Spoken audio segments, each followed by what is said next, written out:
And a very warm welcome to the Europa Sports Complex here in Gibraltar. I'm Joe Wegasani, and we are here for finals night, the first final series for ECN in 2022. Can you believe it?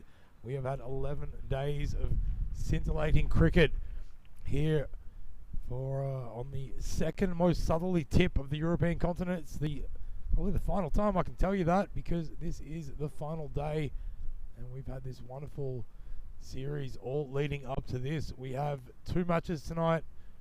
The first is going to be Bavaria taking on the Pirates. The Pirates, who were sitting at the bottom of the table for much of this tournament until last night, when they managed to pull off two victories against the Sloggers. Unfortunately, delegating them to the wooden spoon. The Pirates taking their place in fourth spot, and as a result, they get a chance to try to knock Bavaria off that third spot for the bronze medal. As we have a look at the fantasy dashboard for this upcoming fixture, and it is of course going to be the Pirates batting first, so you can imagine that Kieran Ferrari will have a job ahead of him with the bat. He normally does, as to we've seen Rick Hatchman and Louis Bruce, of course, as well as Adateo Ataloye. He put on a pretty good performance last night to help ensure their second victory there, but that's all coming up in front of us.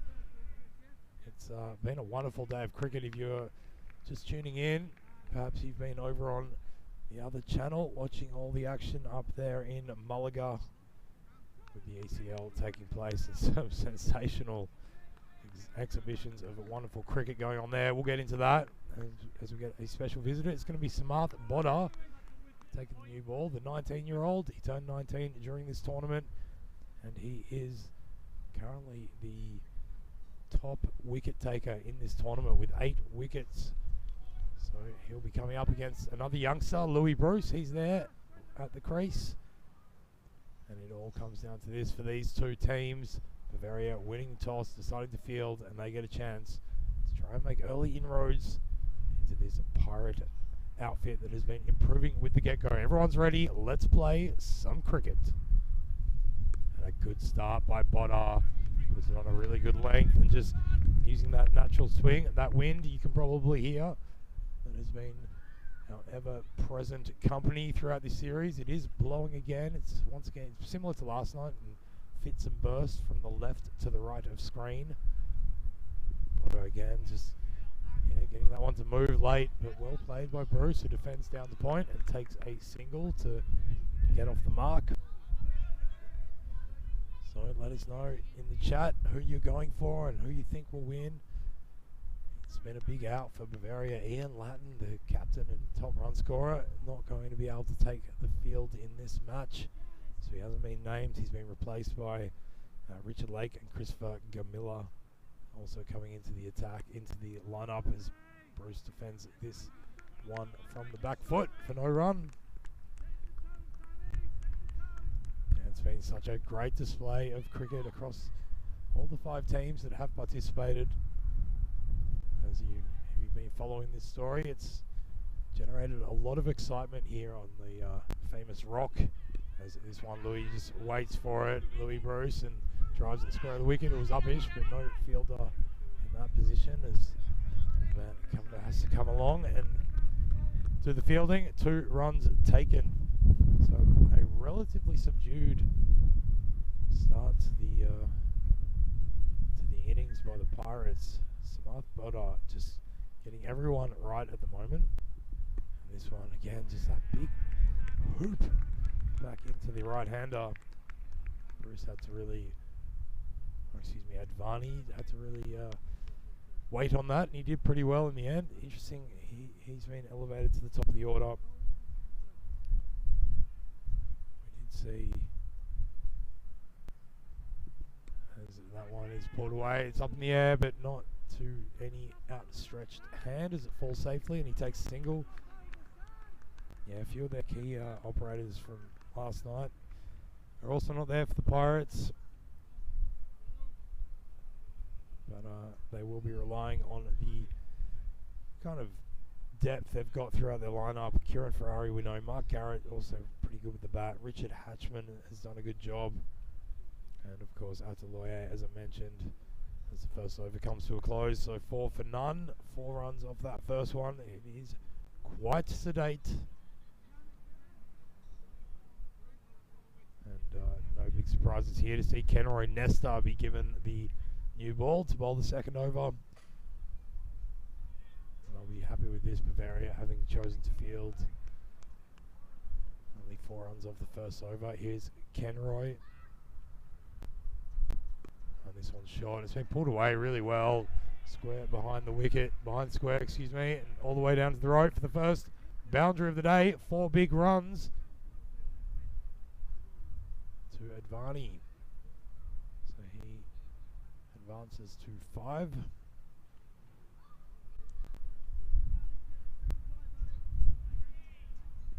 He'll be on 7, excuse me. So Advani trying to get busy. Another short one and pulled again and straight to the man there, backward square. That was the trap, and he walked right into it. Advani just falling for that shorter one, outside leg, and pulling it straight into the waiting, clasping hands of John Matthews there. Well taken in the end. We've seen it hasn't been easy catching, but he was ready for it, took it down low, kept his eyes on it. And a good return for Nesta, who takes his first wicket. That's the end of Advani, who goes for 7. And now it will be Ravi Panchal, who's played a pretty good couple of knocks of late. Ravi Panchal just getting a few scores in the 30s, high score of 44 he's had. 153 runs total of this series. So he's sitting at 10th on the list. There's been such a great reception to this series here, and great to see all the players also improving as we go along. He's necessary, and he gets one past the edge of the bat of Panchal. Feet weren't really moving, and just kind of hung the bat out to dry.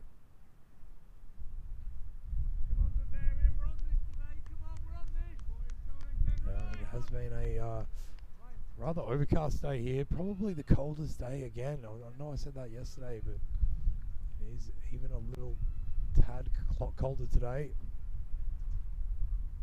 It's a fuller one. That came out in the back of the hand by Nessa, but pretty well read by Panchal. He drives it to cover and takes a quick run. Big hello to everybody in the chat. I can see Luke Belgium's emigrated from the ECL chat, as well as, of course, Charlie Hunt and Josh Buck. Big hello to all of you out there. As this one just goes away from Bruce. Thought I was bound for an edge, but it just seemed to move at the last minute. Well, Bruce pulled out somewhat. No, he certainly went for it, playing across the line though, and lucky to survive.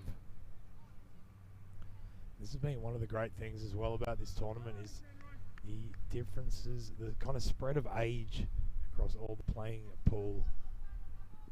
Nesta now coming into the 16-year-old who pulls him away with great conviction. It was fairly straight, and he just pounced on it. Didn't even quite come out of the middle of the bat, but as it is, he picks up 4 more runs. Yeah, very good evening to you, Luke, in the chat. Yeah, has Vinny arrived yet? Well, there's a couple of people that we're tracking as the second over comes to a close. 13 for 1. One is Vinny Sandu, who's on his way down here from Malaga. I think it's no secret that he had to stop and pick up his passport on the way, so he should arrive fairly shortly. And the other one we're keeping an eye on is Lorne Burns for the Calpe Giants, who has been on a work trip in Portugal. It's John Matthews coming into the attack now. But Lorne Burns has jumped on a bus. It's been a 9-hour bus ride from Portugal back to Gibraltar. Here's John Matthews with his first delivery, and that's wide, but cutting back in. Well read by Panchal in the end. Just slapped it down to point for a dot. But yeah, Lorne Burns, we've been keeping a track on the Burns bus, and still really hopeful, depending on how it goes at the border. Of course, you do have to show your passport now, and depending how that traffic is, should make it here for the final between the Calpe Giants and Tariq, as Punchal drives that one down to mid-off and takes another run. So that is a great commitment. I agree with you, Charlie Hunt. He's in it to win it. Lorne Burns been a great performer in this series when he's had a chance to participate. Show short again, and Louis using his height. Louis Bruce is pulling that away. There is a sweeper on the leg side. So we creep towards the final 3 deliveries of the power play. Got a deep backward square leg and that sweeper on the leg side, and everyone else is up in the ring actually. So only 2 out, of course. Oh, and that one really almost cuts him in half.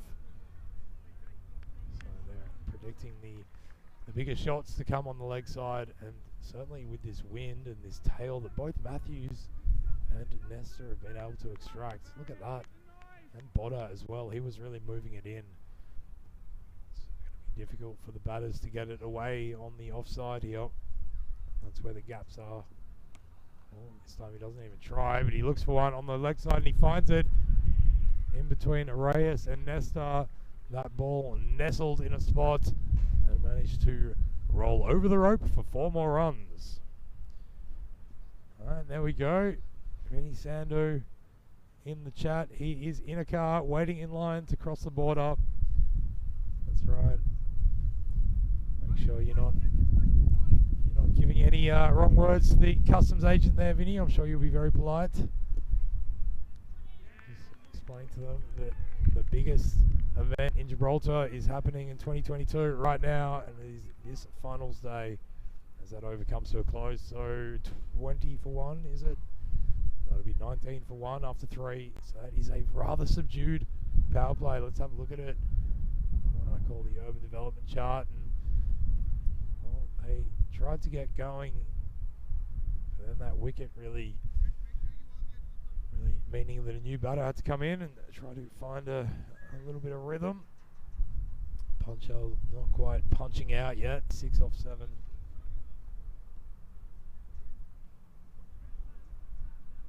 And here we're going to have Christian and Lowe come in. So these are the important overs, I feel, especially against the Pirates. We saw how they can accelerate as they did last night. And it'll be the very opening bowlers have been really tight so far, and it's now up to that sort of second and third change bowlers to keep these clampers on. Here we go. Low in to Bruce, and Bruce waits on over. He tries it uppishly, but not as far as to the man at mid off. He collects it on the bounce. There's of course Julian at Santos down there, who tosses it back to the bowler, ready to send out another one. Oh, that one's on the money and well weighted by Punchal as well. So that was actually moving away from the right-hander, interestingly. Just his natural movement. Well read by Ravi.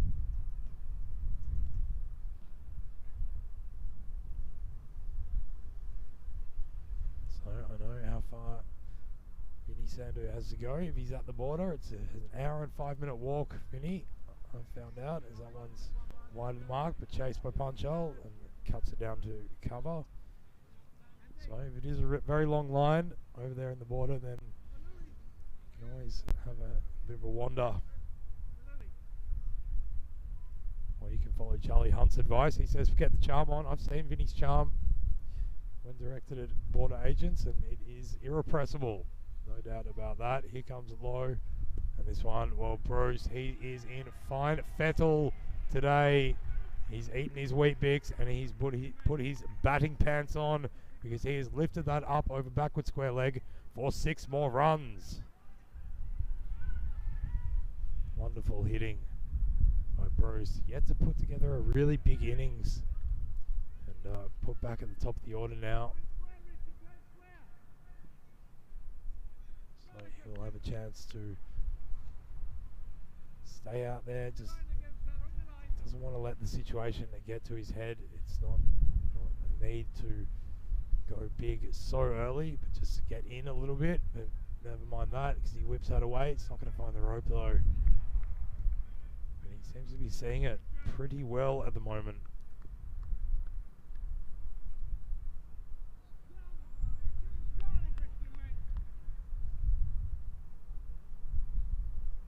So one ball left, and this is the fourth over. Here we go. As that beats the bat and beats the keeper and trickles down to third man. So they'll get 2 wides for that, I believe. Was it called a wide? Yes, it was.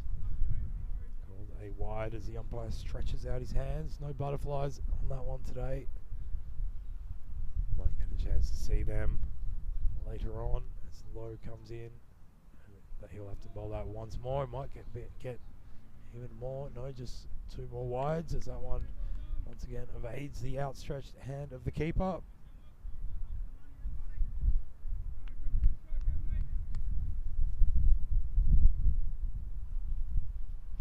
So pretty tight stuff. We've only had the 4 boundaries so far. Might be another one there either, as that just takes the toe end of the bat. And that's Samarth Bodda, who's carrying a little bit of a niggle, but being the young vigorous man that he is, he's wearing it off, so that's pretty good by him as he runs around pretty quickly to collect that. At the end of Lowe's first over, he goes for 14, and the score after 4 is 33 for the loss of 1. And come and keep me company over here in the YouTube live chat on our channel, European Cricket Network. Over 266,000 subscribers. You can become a part of the family. Let me know what you think is going to happen here. Big hello, Egan Stephen Dantas, who's just strolled into the chat room. Hope everyone's got their double devices out as that final day match over in Malaga comes to a close. Because the Helsinki Titans have managed to put on 83 runs. Is that right? Is that what they're asking the question? Maybe just travelling too far down a leg. Yeah, so the Titans have put on 83 over there in Khartoum. And it's going to be up to the Austrian Cricket Tigers to chase that down. It's not too big a score. They were looking pretty liable for a big one for a moment there. That one is a fuller ball and just dug out by Panchal, who cannot take a run because of some pretty good work by Andrew Crome behind the stumps. We normally have Bazaglo behind the stumps for Bavaria, but he certainly picked up a little injury the other night. Panchal comes down, turns this into a full toss that he slaps down to long on, where it is stopped by Kenroy Nesta. So yeah, there is a little bit of sun here now. It's been a really overcast day. There's such an interesting, it's almost a microclimate, Gibraltar, as Rays bowls a good fuller ball that Bruce cannot get away. Yeah, it's almost like a microclimate. The rock is covered in greenery on one side, bare on the other. Rays bowls a full toss that Bruce can do aught with, but slap it to mid-wicket for another one. But the rock generates this condensation, so sometimes this big cloud can just sit over it, where it's disappearing on one side and appearing on the other. Today it seems there was a bit more fuller cloud cover coming in, so we have seen that with the ball moving quite a lot. Panchal picks up another, and that is the end of Ray's first over. Only 3 off it. That's pretty good, and the score is 36 for the loss of 1. Halfway through the innings, this is very slow indeed. So they're going to have to go up a couple of gears, I'd say, here. I know that Bavaria, they are missing Ian Lattin, and that is going to be a big loss for them. But we've seen Kenroy Nesta. He's taken his place at the top of the batting figures as Hunter comes in. Ryan Grimes, excuse me. First one full, played straight down the wicket. Yeah, Kenro Nessa, he's 213 runs in this series, just above Ian Latin. So they're missing one of the top two batters, but they've got the other one there tonight. So I think they'll feel anything under 100 will certainly be chaseable. And at this stage, as Ryan Grimes lets a wide out, there might be a run-out chance, but the throw coming in was far wide of the mark. Yeah, it's good observation by the man. Big hello to you in the chat again. Did the Pirates use up all their energy on their 2 victories last night? They are certainly looking rather lethargic, you might say. Spent some not bad bowling. Haven't really given them anything to hit, only the 4 wides off it so far. But they seem to be missing a few tricks. Well, Ravi Panchal tries to correct that. But again, just finding the fielder in the deep. Didn't have to move one way or the other.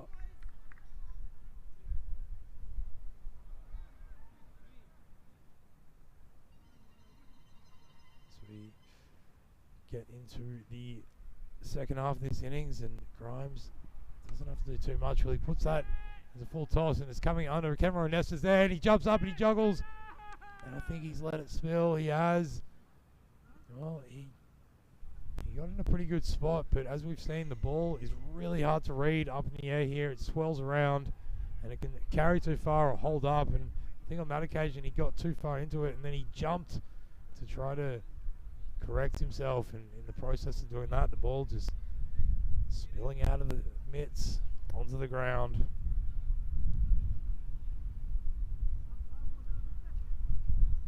Yeah, so they need to go bigger than that. I'm just not sure of this Bruce Punchell combination. They're both quite technical players, but not necessarily consistently big hitters. Ravi Punchell, we know both of them can certainly clear the rope. It's just whether they can do it at the kind of rate that you'd want in this situation. They need to really lift that run rate to around about 10. Sure, all of that is going through the mind of Ravi Panchal right now. As he looks around at the field, there is a deep backward square leg and a sweeper on the leg side, as well as long on, long off, and fine leg, who's fairly square actually.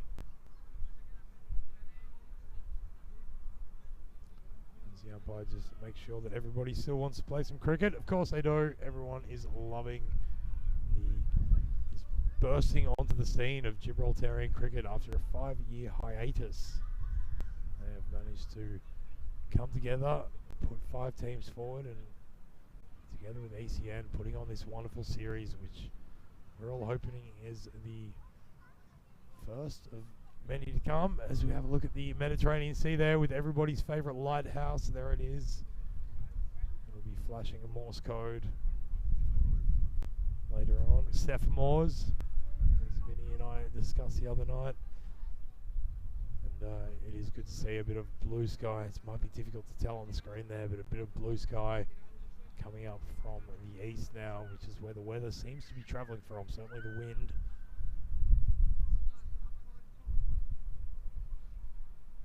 Obviously there's a little bit of a technical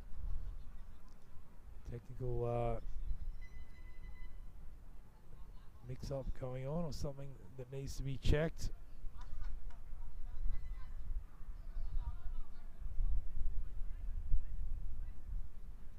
And just making sure that how many balls allowed, that it was a no ball. So that's what we've got. It's a no ball. So that'll be a free hit coming up to Punchal off Grimes.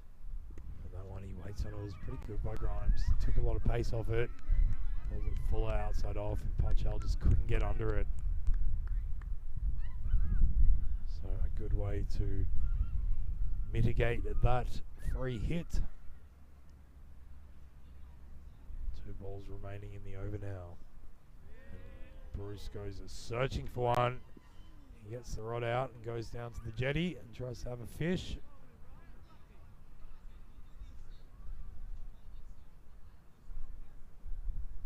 And Grimes has one more to go. So this one coming back in to Bruce, and he can't get there, and there's a run-out chance, but Chrome scrambling on the deck, trying to get his hands to it, trying to get it back onto the stump. Just cannot quite do it in time. Pretty good effort though in the end, and that will mean that we've got one delivery left. So now that everything is caught up,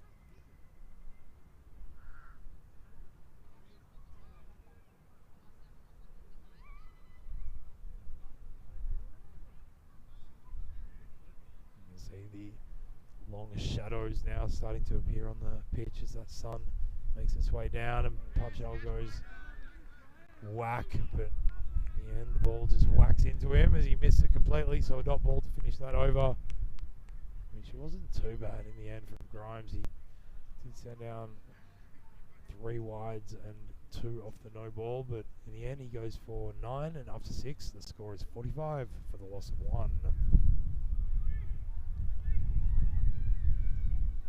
And just to the chat, big hello as usual, MD Rattan Ali, good to see you in there, as well as NWZ Mul Hussein, and a Muslim cricketer as well. And the man asking how the coffee is today.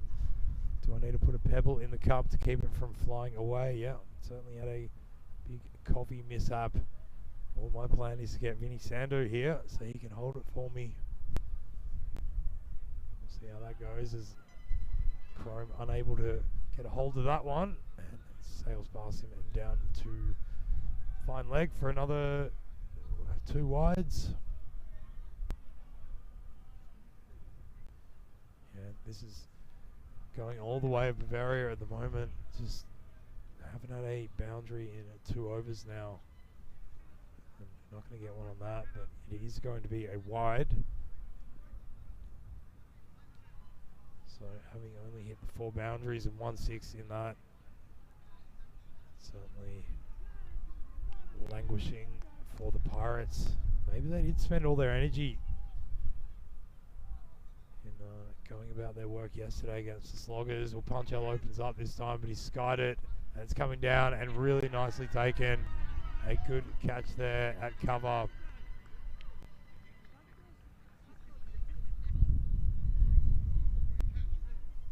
Was Ryan Grimes doing some fine work, just keeping his eye on it.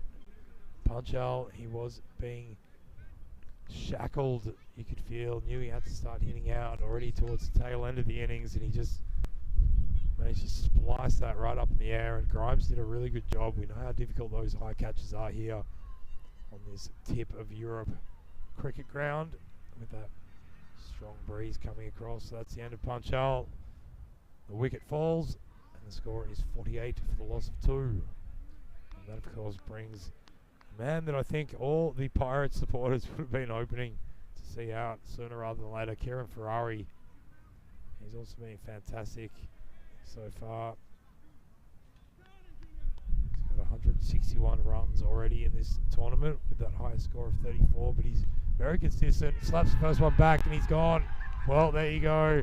Commentator's curse, it works, because at the very first ball he's managed to get under a fuller one from Santos, who's taken a very good return catch, and isn't he absolutely wrapped? Look at them get around him. Good thing here is that his action doesn't bring him away from the center of the pitch too much, and he's really upright as he comes back, and diving to his right did really well just to get both hands behind it. There's the smiles. Well earned, those ones, because that was an absolute beauty.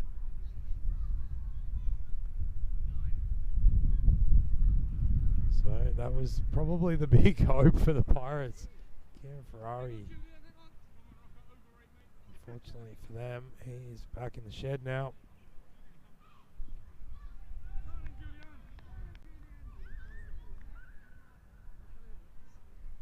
Santos has his first wicket, so a big moment possibly, but I've got to say, in the end, the Pirates, they've been on the back foot since the very beginning here, and just not quite able to get anything away with any significance.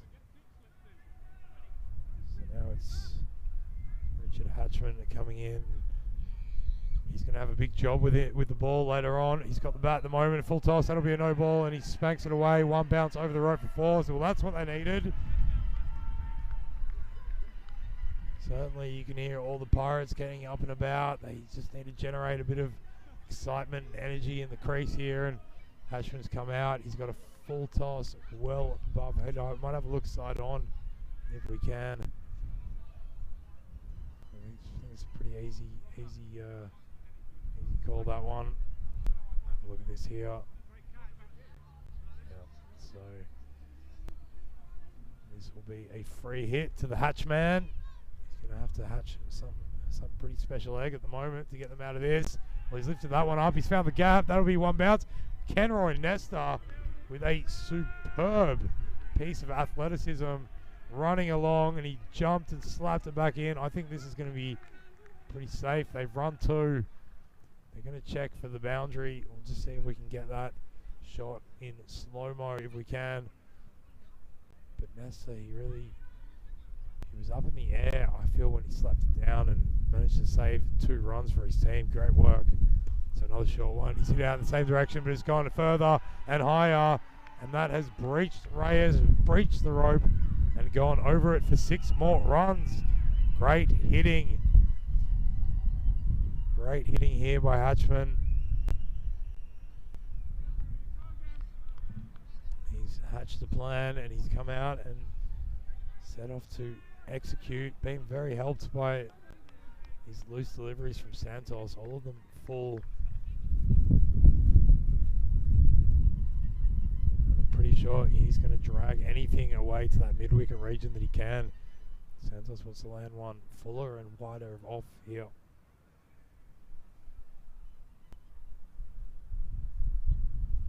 He goes to the leg side again, and that's Sky. It's gone up in the air. The keeper's running around. 4 of them are running around, but none of them can. They're running back for 2. The calls come in, throw it in, but the ball dollies up and plugs in the ground, and unfortunately they cannot get it back to the stumps in time to prevent the second run being completed. 2 more to the total. This is a better over from the Pirates.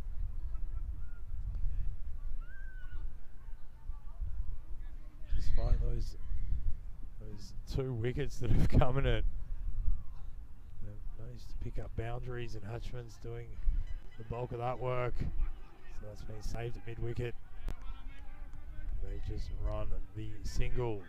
That'll be the end of the over then. 19 for 2, 2 for 19 in that over. So it was expensive, but he also picked up 2 wickets. Julian Santos, it's good work. And after 7 overs, the Pirates 64 for 3, still behind the 8 ball, but certainly with a bit of hope out there in the middle between Hatchman and Bruce. And then we have what's going on over in Malaga, Group A. Tunbridge Wells, Svanholm, and ACT, Star CC, Helsinki Titans, and True have been putting on a wonderful show for everyone. Make sure you catch all that action. It's on every weekday for the next 6 weeks, including this one. Certainly seen some of the most spectacular catches.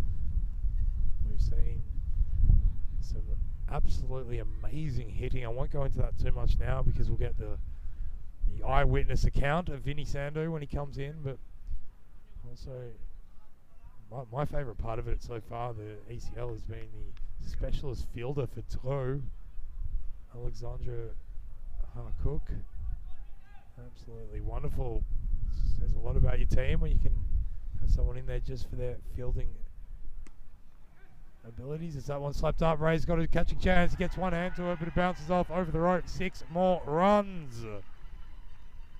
And you can hear the whistles, the bells and whistles are ringing and blowing now, folks, because these Pirates, well, their ship was sinking, but could they have found a way to keep it afloat as they pursue those triple digits? Well, a fuller one this time. He can't get a piece of it. There's Richard Lake, the South African. He's come into the attack now. He's the replacement for Ian Latin.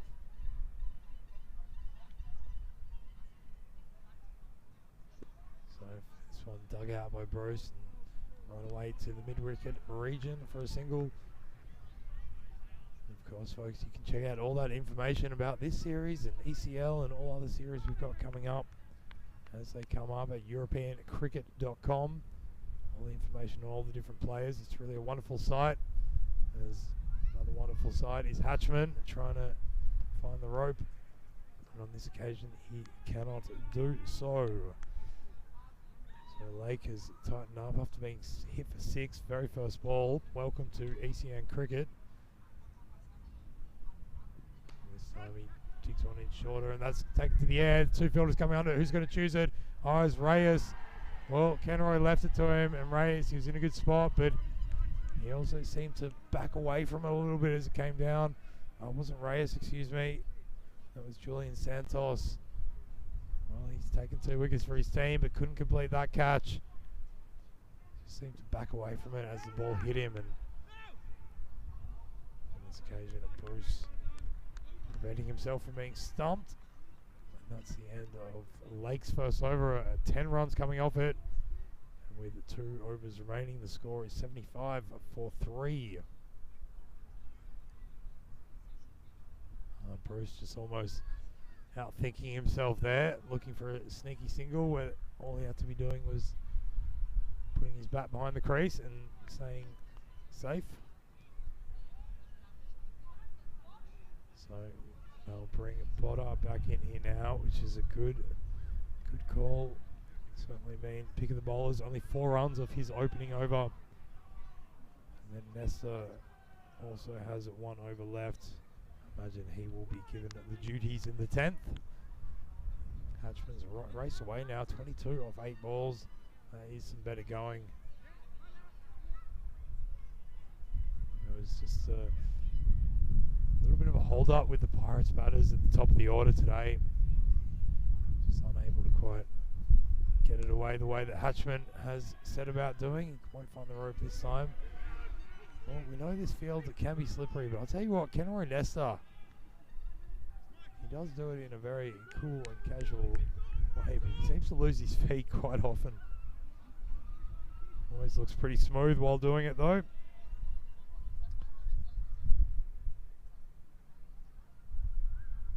Botter in now, short this time and slapped away on the offside for 1 more run. Josh Bark in the chat thinks that drop by Santos could be a game-defining drop. Well, they've certainly lifted the run rate since Hatchman's come in. They were at around 7.5, sitting around 9.5 now. So they certainly would have liked to get 1 more wicket at that stage. And he's trying to driven back to Botter, who just can't get down to it in time. It's another dot. So putting together 2 dot balls in a row. Excuse me, so he's had 2 singles and a dot of this over. This time sends it wide outside off. It's probably the right idea to look for that channel, especially the way he moves it back into the stumps. Doesn't want to risk giving away wides at this stage, but as he does, he overcorrects and bowls a wide down the offside. This time Hatchman's got a piece of it. I think he's got the whole lot. It's going to Nesta. Well, what a catch by Kenroy Nesta out in the deep. He dropped one earlier when he jumped when he probably shouldn't have, and he jumped that time, but made absolute certainty of it as it nestled in the safe hands of Kenroy Nesta. Nice piece of fielding in the deep. It's why you have your best fielders out there, long off, long on. In this format, certainly in the latter stages.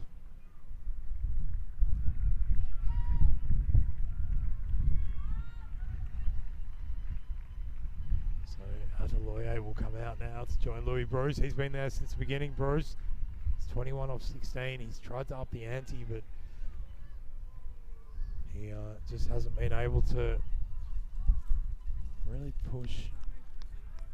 Quite a technical batter. It was interesting listening to Corey Ruckus today talking about teams that have real technical proficiency and teams that just can hit hard, and Bruce seems to fall in the former of those 2 categories. Very technically sound, struggles to get it away at a consistent, frequent rate. Here's Azaloye facing Boda, who gets one past his bat and picks up another dot ball.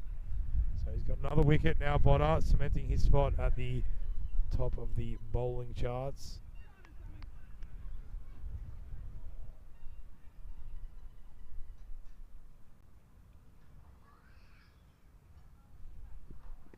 This time it's lifted obviously by Azaloye, but backward a point, and it spins and spits and rolls and finds its way tumbling over the rope for 4 more runs. That is exactly what they need.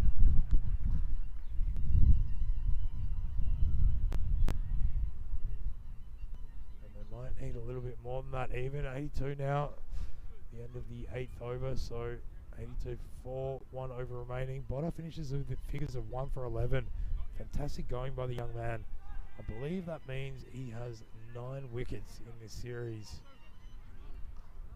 with Michael Kelly and Adam Orfila being tied in second. We should see Michael Kelly later tonight, I hope, as well as Orfila, of course. Tariq will be taking the field against the Calpe Giants in the first Gibraltar final gold match. But we're not there yet. Here we are in the bronze match. It's Reyes in to Bruce now, who walks down the pitch and lifts him up, up and away, all the way through the rugby goals. That is big 6 runs for Louis Bruce. Well, I was saying he doesn't do it that consistently, but when he does, he looks in really good shape. He's got such a long reach as well. Just when he keep his eye on it. So he came down the pitch, and that one was dug in shorter by Reyes, but Bruce with those long arms, he's a tall fella. Goes again this time, and he skies it, and it's been beautifully taken. Beautifully taken there. Backward point. That was a sensational piece of work. And Louis Bruce is going to have to go. Sure, that was Christopher Gomilla, so a new player coming in to the Bavaria unit. Yeah, it is Chris Gomilla. Hasn't had a go yet, but he comes into the final and he makes an impact with some tidy work in the field, catching out Louis Bruce. He goes for 27, which is a nice contribution. And now Mark Garrett is going to come in to bat, and Mark Garrett's been in pretty good form lately, mainly with the ball. And he certainly knows how to handle the willow as well. Got a very open stance.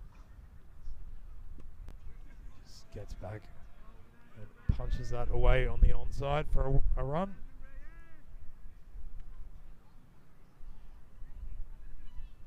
Big fan of Mark Garrett's in the chat. Grace Byzantium Shelley the third. Go Mark Garrett, says Grace. Well, Mark Garrett has gone to the non-striker's end as Azaloye picks that one up and just falls short. Oh, it's the Rock of Gibraltar, Christian Rocker, who, as we know, is not moving so gingerly. There's a good reason for that, because on the very first night of action here in Gibraltar, he was running fast to make a single. He popped both hamstrings, got hit by the ball, and then broke 2 ribs on impact. That one's lifted over the bowler's head to Kenroy Nestor and long on for a single.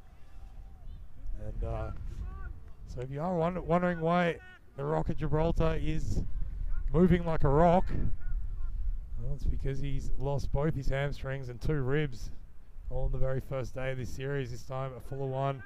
That's dragged away on the onside. It's not going to find the rope. Well, Garrett wanted a second, but Azaloye, he was caught ball watching. And as it is, they can only run the 1. So that's the end of the innings. 92 the Pirates put on. I don't know if it's going to be enough. I don't know if it is going to get them very far. But the Pirates have come out trying to put a total that they can defend in order to pip the Bavarians of the 3rd position on the standings. And as for the Bavarians, well, missing their key striker in Ian Latin, they will be wanting to spread the love amongst their batting lineup. As we have some of the highlights coming into this innings, and it was Marnie there at the top of the order, who managed to get things going pretty quickly, playing a beautiful pull shot there, but he fell into the trap that they'd set for him. They wanted him doing that, and it was some good catching by John Matthews, who was set there. Louis Bruce, he managed to carry the bat. Well, not quite carry the bat, he would go out eventually, but he stuck it out and found he was batting with a lot more intent than what we've seen early in his innings. Unable to find the rope for a fair while during the middle orders of that innings. But he was joined by Punchal, and they said about trying to make things happen. And when Ryan Grimes came in, this almost happened. It was an almost catch by Kenroy Nesta, who for some reason jumped and just lost his balance as a result, but eventually it was Ravi Punchal holding out before Kieran Farrow came in. Very first ball, this is what he did, slapped it back to Julian Santos, who took a very good caught and bowled, and he can live on those memories for a long time. And it was all up to the hatchman who came in, and he tried to hatch a plan that would somehow get them towards a higher total, one they could defend. He went about his business in a pretty neat way, just no holds barred, and managed to beat the outfield on more than a few occasions, even if it was only by mere centimetres. Bodak came back in, he ended up bowling really well as well, picked up a wicket, which is Kenroy Nesta completing that catch in the deep. Good safe hands on that occasion. And then Ataloye managed to find the rope on the final ball of that Samath Boda over. Here's the last over, and it was Andrew Reyes bowling to Bruce, who managed to hit a beautiful six over the mid-wicket boundary, or the long-on boundary, more like it. And then he unfortunately holed out, going for another big one with a sensational catch by Christopher Gamilla there at backward point. So that was the end of the Pirates innings. You should be able to have a look at the batting scorecard there, as we get a quarter of the way through this final night. I can't believe we've reached it all the way here. 11 evenings of scintillating Gibraltarian cricket, and for these two teams, this will decide which of them will take the bronze spot. There we have it, the batting scorecard. Louis Bruce doing pretty well at the top of the order. Some good support by Ravi Punchal, although he probably went a little bit too slowly. 13 off 20. It's not the best way to go about things in T10, but he has been in the position of helping his team out on more than one occasion, so won't hold that against him. And then with the bowling, we'll look at that from Samath Boda, going at 5.5 runs and over, picking up a wicket and maintaining his spot at the top of the wicket takers list here in Gibraltar. That is an interesting urban development chart indeed. It seems like nobody could decide what they wanted to build, and that just goes to show that over, that fifth over by Andrew Reyes, 3 runs coming off it. Really great work, as well as at the top, Samath Boda setting the tone for an innings that the Pirates would have to fight and scrap and scraggle their way through towards that score of 92 for the loss of 5. So let's see how all that unfolds as it comes before us. It'll be up to Bavaria to come out without their skipper Ian Lattin. They're going to have to muster 93 runs if they are to secure the bronze medal in this, the FanCode T10 series Gibraltar. I'm Joe Agasani, and I'll be back with a very special guest and all that action after this short break. Until then, ciao for now.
And a very warm welcome back to the Europa Sports Complex here on the second most southerly tip of the European continent. We're in Gibraltar. I'm Joe Egasani, and we're here to see whether these Pirates can defend their total of 92 they put on. And it's going to be up to the Bavarian 11 to try and chase it down to make sure that they can take the bronze medal in this first FanCode T10 series Gibraltar. It's been an amazing 11 nights, and it all comes down to this for these two teams. We're going to have Louis Bruce bowling the first over. Ryan Grimes is out there with the bat. And so too is Richard Lake. Is it? Just getting confirmation of that. Yeah, it's Richard Lake and Andrew Crom. There we go. This one from Lake. He tries to take it off the hip. Just gets a little bit of pad, I feel. Umpire calls it. Yep, that's a leg bite. So to get proceedings going. They don't have to do too much, so less than 10 runs and over needed. So they will feel if they can get through Louis Bruce without too much damage. Mark Garrett's also been bowling really well for the Pirates, so he'll be the other big threat to Bavaria. Here's Bruce now with his bustling, hustling run-up and delivery. A good ball just outside the line of off that cuts back in, and unfortunate not to get an edge on that occasion. Just a really good nut. Grimes going for the big swoosh outside off. And this one, he lifts it up and it goes straight in the air and it's taken. Yes, it has been taken at backward point. And that is the first wicket to fall. Can you believe it? The Pirates have managed to pick up a wicket early, and that could be a devastating blow for Bavaria. We know that they're missing their main hitter, Ian Lattin. It's going to be now coming into the attack. Going to be Christian Lowe walking out to the middle. So normally this is where Lattin would come in. And as it is, it's going to be up to the youngsters to try to pull this one off. They're on the back foot early, 1 for none. Or 1 for 1, that is. So a good start for Bruce, who was pretty good with the bat. He batted for most of the innings. Got 20 odd. 7. Oh, and he gets that one to kick up and trying to play some sort of cross-batted swaddle. I wouldn't call it a paddle. I wouldn't call it a swat. I'd call it a swaddle. It just manages to cannon into his shoulder. No run added. So it's exciting times here for the Pirates. If they can really press home this advantage. Bruce goes searching for the stumps, but on that occasion, Lowe getting onto the front foot, punching it to cover for a single.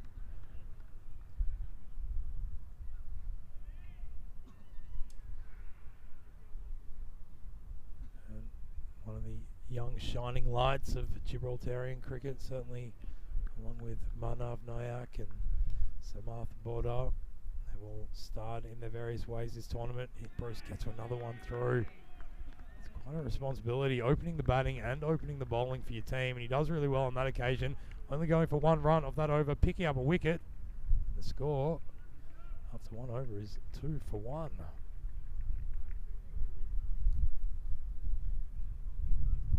It's a pretty intense start to this bronze final. Richard Hatchman will get the ball now, which is no great surprise. Yeah, there is a crowd in the stadium. You can just see behind the umpire's head there. Family's been filtering in as the evening's gotten underway. Here's Hatchman now into Lowe. And he just puts one outside off that was there for the driving, and Lowe just unable to quite do much more than slap it to extra cover and pick up a single. And a big hello, as always, to everyone in the chat. The man, Luke Belgium, Ahmad Mughal. Gamer for Life is back. Of course, we'll never forget you, Game Up. Here's Hatchman now. And Lake moves across off, and he slaps it up, and he slaps it straight down the throat of Louis Bruce at mid-on, who takes a fine catch. Made it look pretty easy in the end, but it was hit fairly hard and fairly flat. I wouldn't say it's the hardest and flattest ball that we've seen caught today, but certainly it was a good one out there by Bruce. As another wicket falls for Bavaria. Well, this is big news, folks. Making inroads early on. Fantastic start. The man is giving me credit for some pep talk that I might have given to the Pirates. Well, Pirates don't follow any authority figure, so in the end, they're left to their own devices. They're out there on their ship, and they are raiding the treasure trove of the Bavarian 11 at the moment. And it looks like they might have found the X on the map. Let's see, Hatchman, 1 wicket to his name. And this time Ken Ronessa, the new batter, just plays it late behind square on the offside. Gets off the mark with a single.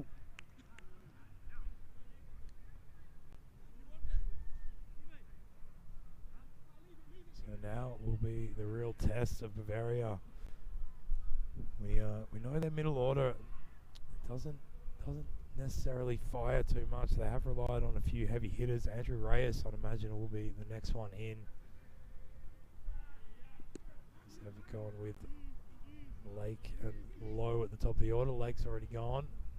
New South African participant came into the game as a replacement for Ian Lattin today.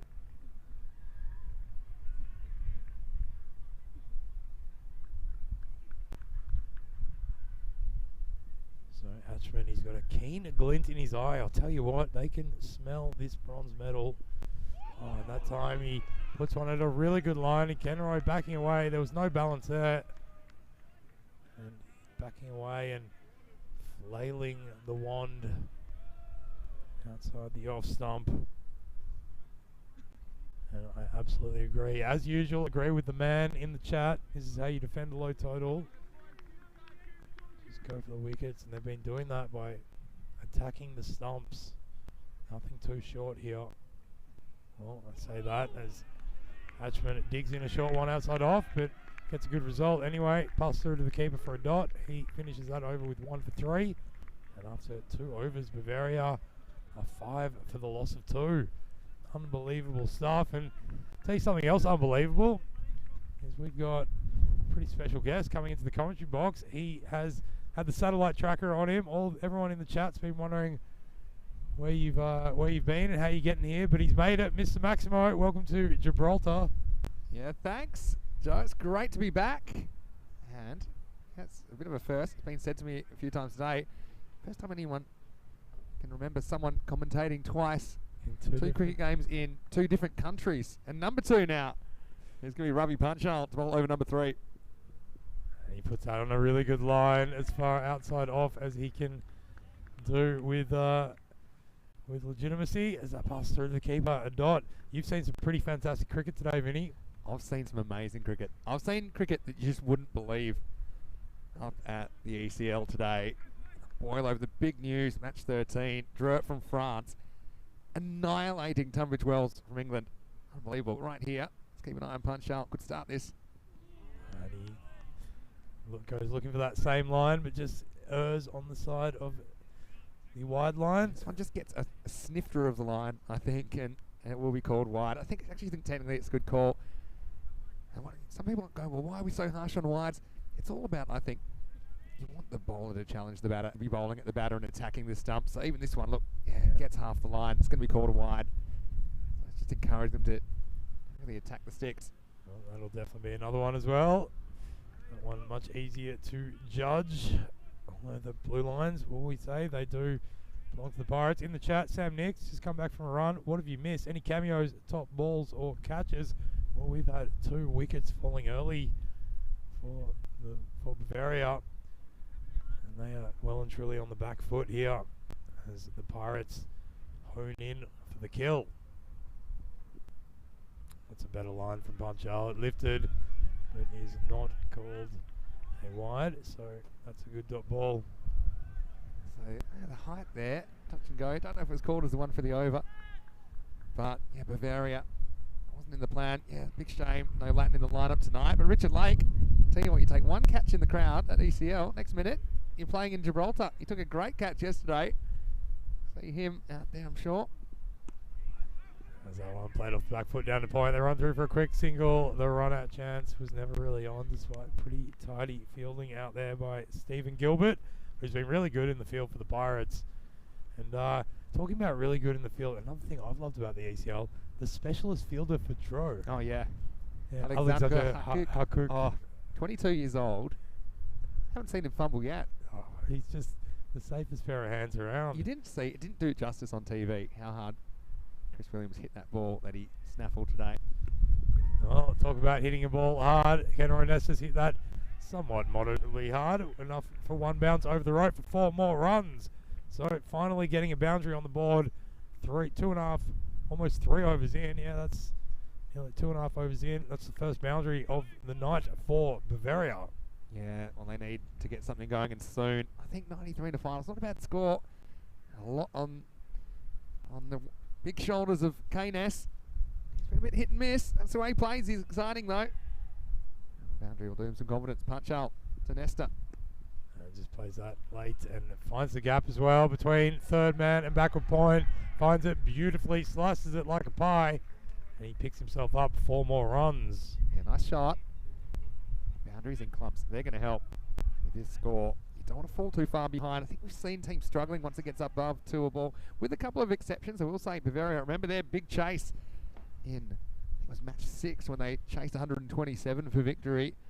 And no one picked that. So, different conditions though. Pressure of a final. Punchell now has to bowl that again as he sends that rocketing wide of the blue line down the offside. So yeah, Vinny, that's a fantastic thought. Has anybody ever commentated 2 cricket matches on the same day in 2 different countries? I didn't countries? really think of until I got to the border and someone mentioned it to me. Yeah, could be a first. This is a better one from Punchal, but just taken off the pads and a single sort, which means that Punchal comes to the end of his first over with 13 runs off it. After 3, after the power play, Bavaria 18 for 2. Just want to give a big shout out to all of our wonderful viewers who've been really loving this series from Gibraltar. I really hope we get to see some more cricket here, whether it's during the day or I think especially during the night. I'd love to see some more night cricket here. We're watching from our position. We see the Mediterranean Sea in the background. We see Morocco in the distance. And what are we about? Probably 20 minutes from sunset, I think. You can see the ground already completely in shadow. I was watching the first innings in the car. The border officer was asking, "What are you doing?" I said, "It's okay." I can't talk, sorry, I'm watching the cricket. So I said I'm working. But, yeah, nice to see Louis Bruce getting some runs, I thought. Yeah. He's a good kid. Yeah, he was good. And he's looked there and thereabouts this whole series and just had some real shining moments as his shorter ones dug into the waist of Nestor, who can't get on top of it. So, not ball. So, Egan Stephen Danders asking, did you take the private jet? I thought you were getting a helicopter arranged. Yeah, the helicopter was grounded, unfortunately. Budget cuts. Well, if ECN ever buys me a helicopter, then I'm asking for a raise. Anyway, here's a guy I really like, Rick Hatchman. Puts a lot into Gibraltar cricket. Here he is. And he takes a bit off that one, though, as it goes straight in the air. And the fielder coming around would have been a sensational catch. But as it is, Ravi Punchal, was it? Known to kill Advani. Yeah, Advani. Yeah, who just could not quite get back quick enough. Gave a good shout, though. And that ball tumbles into the rope for 4 more runs. Yeah, that was reminiscent of a catch we had yesterday. Jeez, we had some amazing one-handed catches as well. Murali Ravichandran from the Luxembourg side, Star CC, pulled one off. That I was actually in the fan zone. I yelled loud. I couldn't believe it. Had a great view from side on. It's a good attempt from Advani. Hatchman asking more questions this time, and Kenroy just getting a bit excited, playing that one a bit too far away from his body as it passes the edge of the bat into the keeper's gloves for no run. Yeah, so the EC. Actually, I've been watching this one, so I lost track of game 15 in the ECL. So if someone can fill me in on that one, because that was a big one between the battle of the big T's. It was Titans Tigers. Yeah, well, that's going to be another wide, so I'll get a chance to tell you what's happened in that, Vinny. Yeah, go on. Well, the Titans, they put on 83 for the loss of 8, and in 5.2 overs, the Tigers have chased it down. Was that right? Yeah. That's Austria back in form. They had a shocker last night against Tunbridge Wells. Yeah, they did. It's been great how evenly spread the ACL first Group A this week has been. It seems you could throw a blanket over the middle of that group. And that draw win, it wasn't just a win. it was brutal, but it just kind of reminded everyone that anything can happen in T10. I think Tunbridge Wells, they looked very good. They're rotating their squad. Sure, they had a few players out. They didn't bat their captain at the top of the order, Chris Williams, but I mean, it just is a sobering reminder that nothing is assured in this form of cricket. This one, it's a good ball, and it's edged and caught, really well taken. It was dug in short, it came into the right-hander, caught the edge and was moving away, and Kieran Ferrari makes a great catch, diving to his right, and another wicket falls for Bavaria. They are 24 for 3, languishing in the 4th over. Yeah, they didn't want to lose a third, did they? This from Hatchman. I can just nips back a bit and hits up high on the bat, little edge. Matter Walks was a healthy edge, wasn't it? So Lowe's got to go. Love the keeping of Kieran Ferrari in this series as well. Very skillful behind the stumps as Bavaria lose that third wicket. 24 for 3. And here's a man that can do some damage. Andrew Reyes coming out in the number 5 position.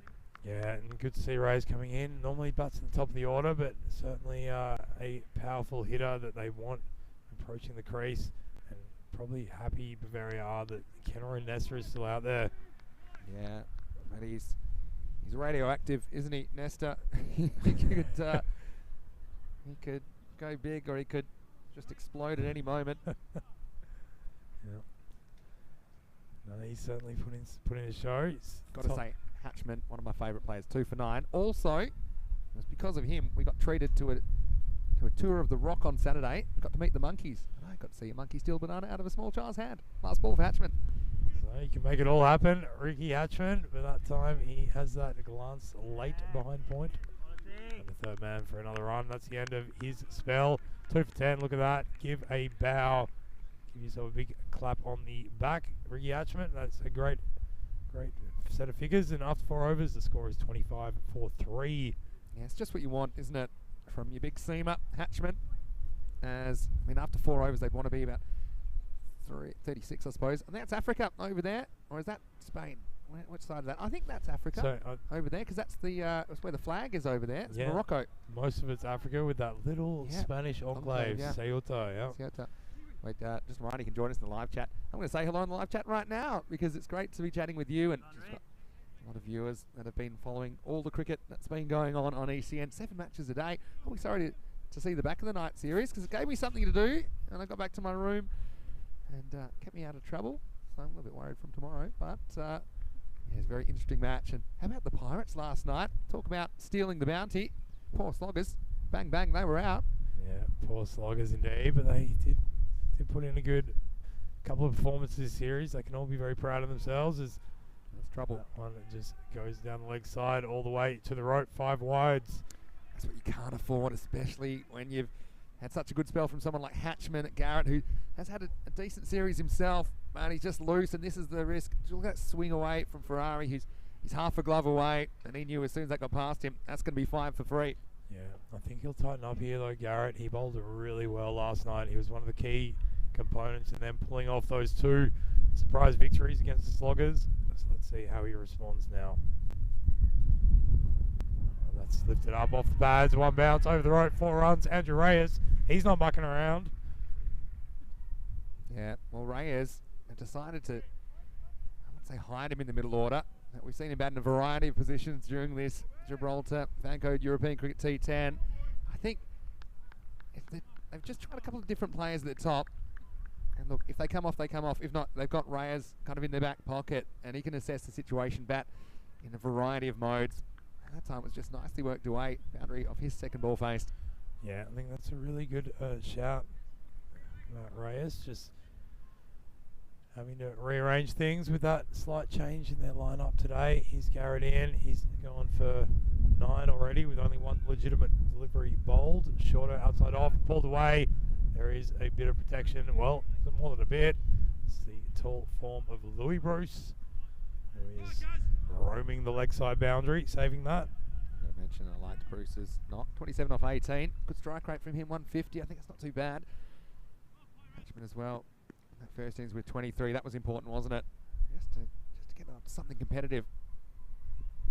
Well, Kenroy Nesta goes whack all the way over his teammates' heads as it sails towards the foot of the grandstand, and an injured but vigorous Samartha Bodda patted up.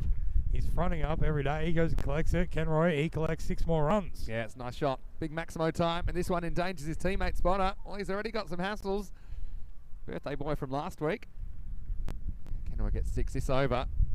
He's in danger of going magical, and you really can't afford to have an over like this if you're only defending double digits. Yeah. He goes, takes pace off it a little bit and just puts it at the foot of the stumps as Kenroy digs it out and takes a single. So up until this over, we'd only had 1 boundary in this innings. So you're absolutely right. It's a dangerous part of the game. They're not defending the hugest total by any measure, but they certainly want to not let this one get away from them.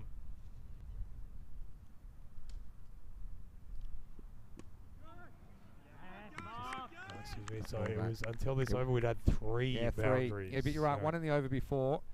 Punchhole, his over, hit and miss, isn't he, Ravi? Was bowling, had a good night last night, didn't he?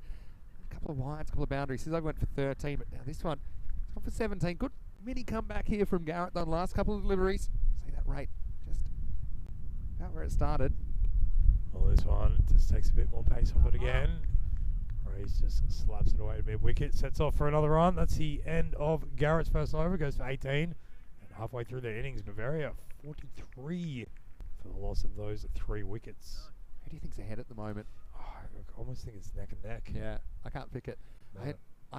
Maybe I'm going to lean towards the bowling side. I mean, the batting side. Change my mind quickly. I just think because the players they got at the crease. Yeah. And if they stay there for any length of time, I think they will score at the 10 and over required. It's not like they need 2 a ball or more. So they're kind of keeping it under control. Well, now it's exactly 10 and over required. In terms of the batting firepower they've got left, so I can imagine that Andrew Crome will come out. Yeah. And then is Christian Rocco going to come out if they need him? It does. Might need a wheelchair.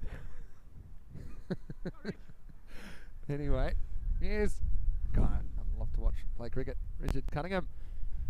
Yeah, it's such a stalwart of Gibraltarian cricket, isn't he? I was telling the viewers last night, the first man that we met when we came here, Richard Cunningham, and just welcomed us with warm and open arms. He opens up his arms now, and so does Ray's trying to slice that away through point, but he misses it. It's a dot ball. Anything about this question from the man? It's a legitimate one. Do you give Garrett a second over, considering how the first one went? So just be 1. But what do you think, Joe? Yeah, I absolutely would, just based on his performances previously. Yeah. I think I wouldn't understate how this wind affects the bowling. Yeah. And I think that's what Garrett is struggling with at the moment. It's pushing left to right on the screen, isn't it? Yeah. Coming off the water. That's why it's so chilly. As you can hear it there, well, that's been lifted up and it's beaten the fielder. 1 bounce over the rope. 4 runs to Kenroy. Yep, Keynes. As the wind comes in to say hello to everybody. He pulls out the big broom here to Richie. And this is the kind of bowling that's bothered Keynes. And look, takes a bit of a risk here. It's an LBW candidate if he misses that. Right, he doesn't miss it, he nails it. Finds the gap and 4 more runs to Bavaria.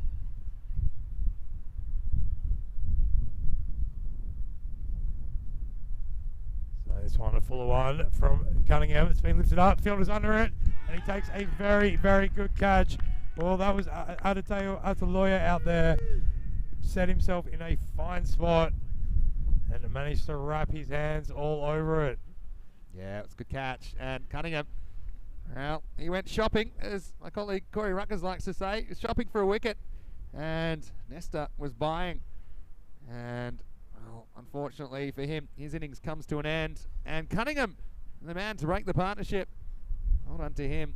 Kenroy's got to go for 26 off 14, and it's 48 for 4. So you'd have to say that really swings it back in the into the side of the Pirates now, Vinny, with that wicket having gone down. Here's a comment that you'll like. Gamer for life. This will be your favourite comment. There's Joe and the other person are so good at commentary. Now I'm thrilled to come drive an hour and a half to be called the other person. I actually read that and thought I'd leave it for you to read out. Fair. You're the King of the Night series. It's all good. Oh, God. Joe Wegasani here with the other person. He who shall not be named. I heard you were here to hold my coffee. That's what you said last night. Oh, here it is. Been lifted up. This man coming around. Would have been a great catch. Diving down low to his right. But as it is, it evades him. Oh, there was a run-out chance as well. Came back for the second. Reyes, he put on the afterburners. And managed to get home with a sliding approach. So the end of Cunningham's first over. Good over from Cunningham. 7 runs off it. Yeah, he does this. Took a wicket.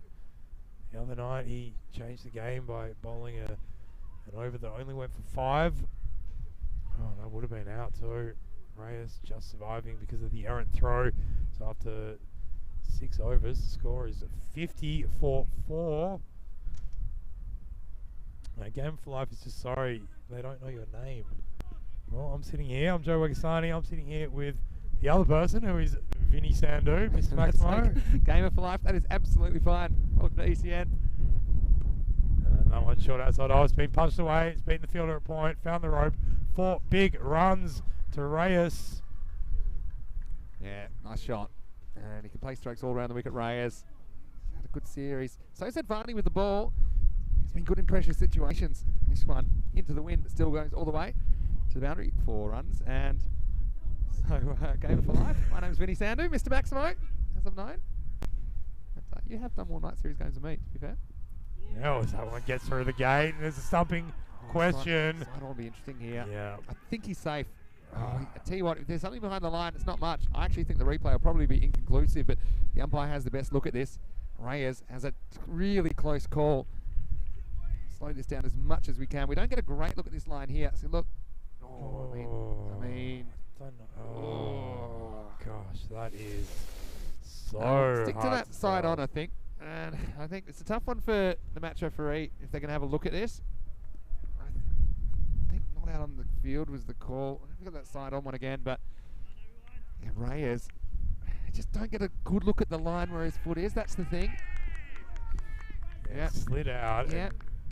And he's gone. And in fact, it looks like he's been given. That's a big moment in the game. And look, Ferrari, he was positive. Sometimes you go on the keeper's reaction there. He was positive because the keeper actually has a better view than anyone there. So if he can see the whole line, then he knows there's nothing behind it. So Reyes gets stumped for 12, and it's 54 for 5. Oh, what an amazing moment in this match, Vinny. The Bavarians, they are staring down the barrel here. Only just under 4 overs remaining and losing another big wicket. And it's Smart Boda coming out, so they're holding back the Rock of Gibraltar. He's been named in the 11 despite having lost both hamstrings and 2 ribs on the very first evening of this series. Yeah, it's going to be concerning. Got some injury issues, don't they? But gutsy stuff. They make him tough in Gibraltar. Tell you that much, Joe. Yeah, sure do. Here's Advani. So good line, but a bit too full, but it's been slapped up. And Mark Garrett, well, he got his knee behind it and it bounced up off it. Didn't go for the catch. Well, the batter was going up for LBW because this one crashes into low about on the knee roll. Just watch this. Again, it's a bit of a risky shot. Takes it off the stumps. Goes back, just tries to block it with his body, but just can't control where it went next. The result's 4 runs. Nice shot by Boda to get going. So shorter this time, and he just plays off the back foot. It's cover pretty sedately for 1. Yeah, see, that's the sort of length. You pick it up early, you can hit with the breeze on the leg side, and it's a pullable delivery. I think that's the way I'd be thinking. Well, you don't want to try and hit absolutely everything there, but that seems short enough to try and pull it. And the higher you pull it, the better, because that wind's just going to carry it over the rope. And comes down the pitch to a fuller one that's been given a bit of flight and manages to tickle it away for another single. So some good work there by Advani, just keeping it pretty tight. Yeah, Advani really goes for too many. Yeah, he's always pretty consistent, isn't he? And that's why I'd give Garrett another one. I know he went in that last over, but he can bowl these kind of overs where he just manages to get them through. It's another good piece of bowling with a dot ball. Sees from side on, we'll see. There's not too much in this. It's a really good keeper for Ferrari. Be called a wide. Look at that. I mean, had a little tap dance, didn't he? But I think he gets back in time. I think when I was sitting here in the last previous evenings talking to myself, Vinny, and all our wonderful family out there on the live chat, I was just observing how good the wicket keepers have been in this series. We've had a couple little mistakes coming up, but you're always going to get a few of those. They've generally been super consistent. Ferrari, Zaglo, Collado, they've all been really good. That one actually wasn't all right because it went between, I didn't realise at the time, went between the body and the stumps. Good fielding. Wicket keeping even. And in the end, he's not out. So that's the end of the 7th over. The score is 60 for the loss of 5. And that means Bavaria, they need 33 runs in 19 deliveries.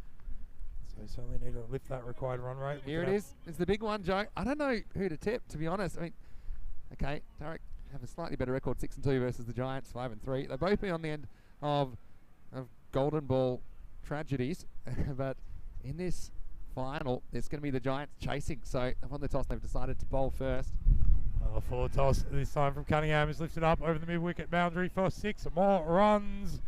That's what they need to do. Chrome, he's out there now and not going to take too long to settle in. Get his eye in. Yeah, AJ gets this one.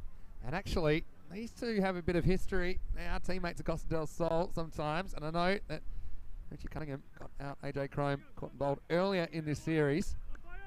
This time, some revenge for Chrome. But can he make it? Can he make it count? Well, he's gone big again, but there is a fielder coming around. It's Punchal who tries to take a chest mark, and it just bounces off to the ground. So that is a big moment. Yeah, it could be. Ravi Punchal, he doesn't drop catches. I know it's blustery conditions, but you'd expect him to take this. I think he knows he's inside the line. Goes for it, doesn't get all of it. Yeah, he had about a metre to spare, but that one pops out. So he's trying to ruin Dick Cunningham's good bowling record, but in this occasion just slaps it down to mid-on. Punchal manages to field that. Yeah, I honestly think these wickets are a concern for Bavaria. Okay, maybe they're not going to get bowled out, but it's like, who can come in? Because they're running out of options, and that's a big drop. Yeah, well, it's another one. This guy's into the air, but it's going to fall safe in between the fielders. They take one run. They're going to come back for a second. There might be a run out, as it should be. Oh, but Ferrari just cannot collect. The throw was about a metre wide of the stumps, and he just had to move a little bit too far, too quickly to affect that. That was a very audacious two, because although it was fumbled, he wasn't too far away. So the throw was only about a 15-metre throw. But yeah, he just pulled the keeper away from the stumps. Ferrari couldn't get there in time. So yeah, I'm not so sure about that for one run to risk what is, I think, your last two recognised batters that are somewhat fit. So 25 needed off 15 deliveries now. As the survival of the fittest resumes. And this one, he comes down the pitch and he slapped that away, and it goes over the outstretched hand of Richard Hatchman, who cannot haul it in. And that one has achieved 6 more runs to the Chrome. Yeah, it's a really, really important shot. In fact, that one, to be honest, looked really high. I don't know if he was out of his crease or not. Maybe the judge, I mean, this one, if he hasn't moved, yeah, maybe. That's called no ball. That's fair enough. Yeah. Yes, that hurts. It'll be a free hit. So it's been lifted up. It might be caught. Doesn't matter though. Oh, red in the end. Yeah, this is what you're going to get. Cunningham first over only went for 7. This one has now gone for 18 with the ball remaining. You have to say it's tipped back to Bavaria, but a lot of responsibility on these two. He's going to cramp him up. Can't get it away on that occasion. Bodar. It's going to be a dot ball. Is that the end of the over? Yeah, it is. So it's going to be 1 for 25. Cunningham finishes with, and 8 overs in. Bavaria 78 for 5, chasing a 93. Sorry, I was just a little bit distracted by talk about your MySpace account in the chat Yeah, there. I don't know where that came from. I have to admit, I missed the MySpace thing. I was a bit busy doing other stuff. How about the double helix in the worm today? It's worming in and out. Shows this game's been a bit topsy-turvy. Yeah, sorry about the MySpace. I don't think I ever kind of got onto that. I heard it went away pretty quickly. Hopefully ECN doesn't suffer that same fate. Certainly a lot of people enjoying the action so far. I've got to tell you though, I know you can't see me on the camera at the moment, but I do have the golden shoes on tonight, and there's a reason I wore the golden shoes to Gibraltar, because we've had 2 golden balls this week, or in this tournament I should say, over the first 10 days. Now imagine getting a third here, and we're right on for it here, especially if a wicket falls. I think if these 2 stay there, I think they'll get the runs, but having said that, Louis Bruce is a very good bowler, and he's going to love this breeze. Can he control the swing? That's the thing, because he's going to curve it a lot left to right. Got a ball full. Here he comes, Bruce now, and he gets one right through through Crom, excuse me. So that's a good start from Bruce. Look at those figures, 1 for 1 off his first. Yeah, this is why, if you can repeat that, they will win this match. You look at it on paper, 15 off 12, and you say, well, they should get that. But you've got an over of Louis Bruce, who isn't going to be easy. He's going to get a lot of bounce, very blustery conditions. He'll be swinging into Crom, swinging it straight back into the stumps. That's exactly what he's tried to do, but it's got the edge and it's beaten the fielder as well. Running and rolling over the rope for more runs. Oh, luck's a fortune, isn't it? I mean, if this goes to the keeper, it's out and changes the game. But he gets enough bat on this. Yeah. AJ Crom, he's had his fair share of bad luck in this series.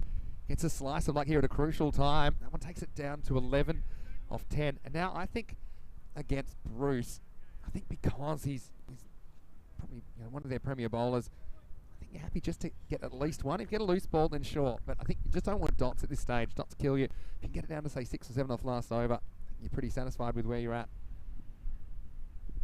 Well, on occasion he gets another edge, but it should be fielded this time as it goes square up towards third man. That's what Crom does there. Yeah, and so I think who are we going to have bowling this final over? I'm just having a look. It might be Advani. I think who might have to do it, or Punchal. Yeah. They trust me to death. His first over did go for 13. Do you go to spin? That's a bit risky.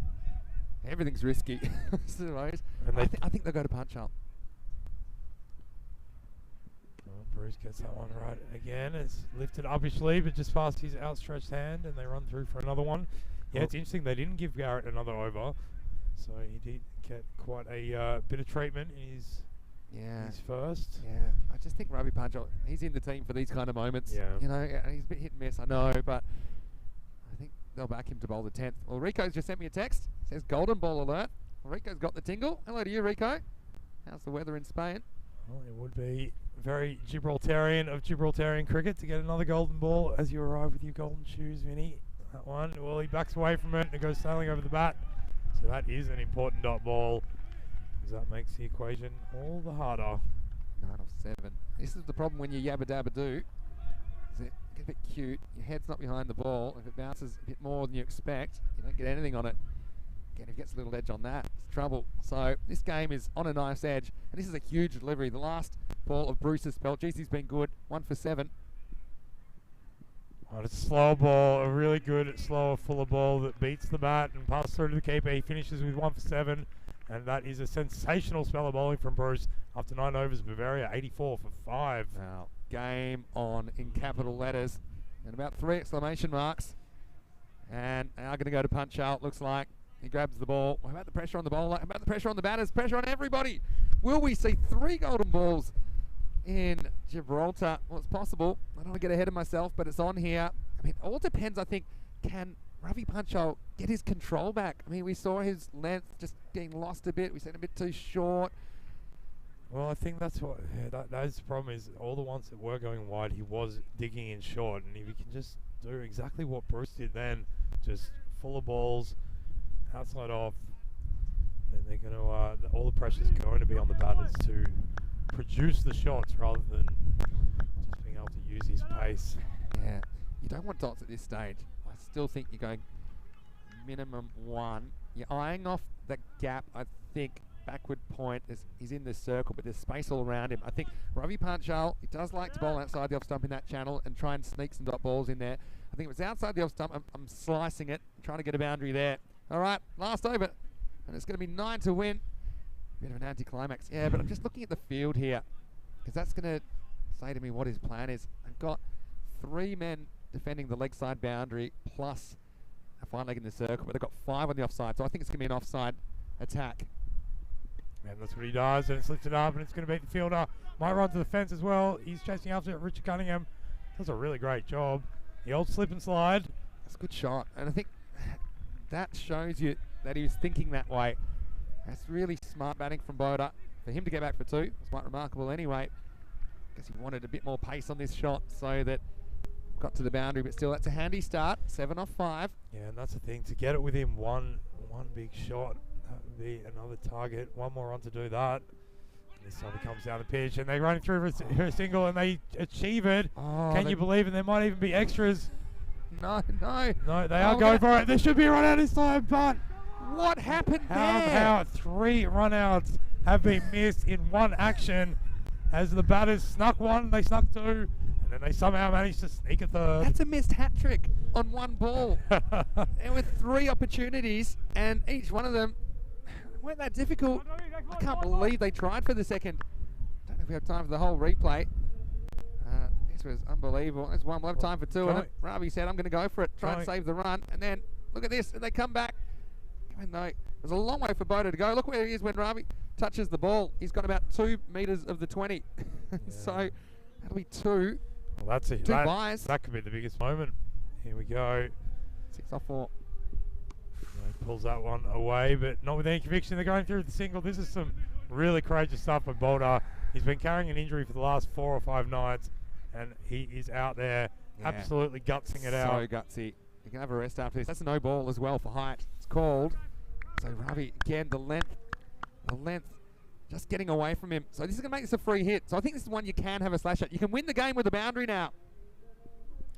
Well, he picks it up. It's got the top edge, but it is, of course, cannot be caught. They do run 1 more, though. It's huge. And Bavaria are suddenly in the box seat here. Yeah, and the extra delivery is huge, isn't it, at this stage? Yeah. Okay, the free hit wasn't cashed in, but...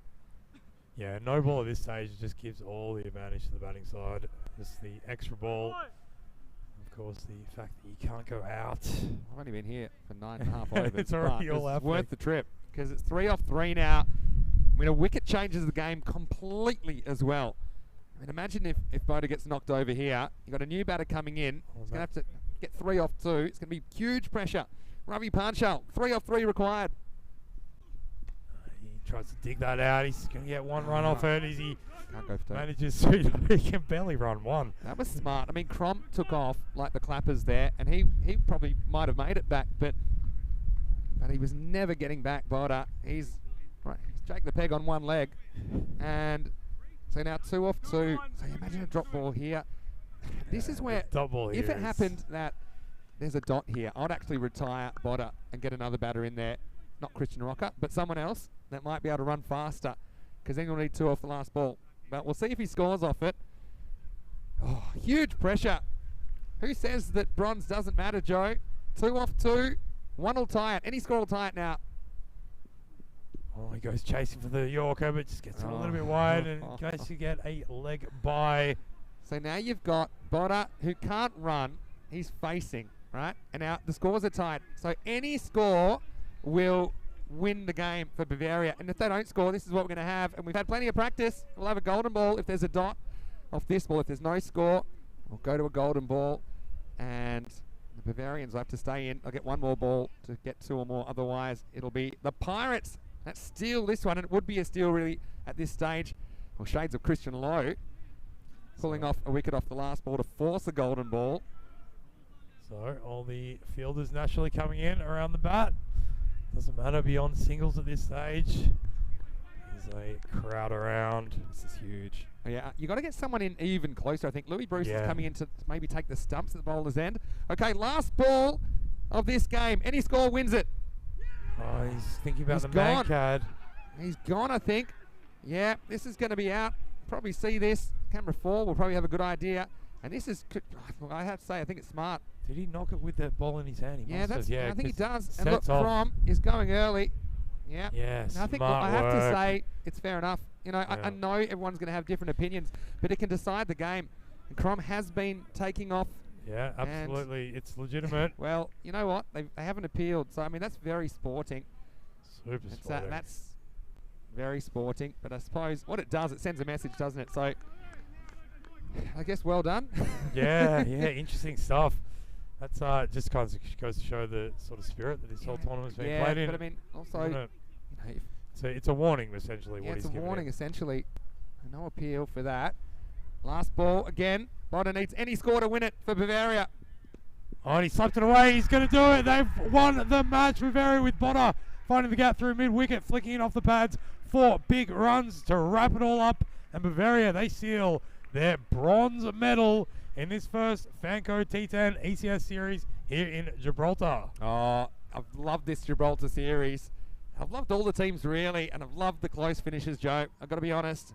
I've been missing it, and I'm back. Had a great time. Bavaria did it off the very last ball, and they're going to win this one 96 to 92. Just the 4 runs deciding that. And, well, that last ball, you could argue they should have had that last ball because there was a no ball during the over. It was an extra ball that Punchal had to bowl, and he was able to get bat on it. So this 4 wins the game, and Boda, well, what a player he's been with the ball. But it's his batting heroics, even with some discomfort.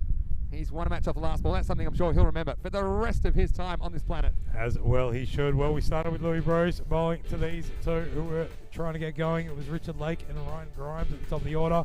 And wickets falling pretty quickly from both of them with some good work by Stephen Gilbert out there at backward point. He's been great there all series.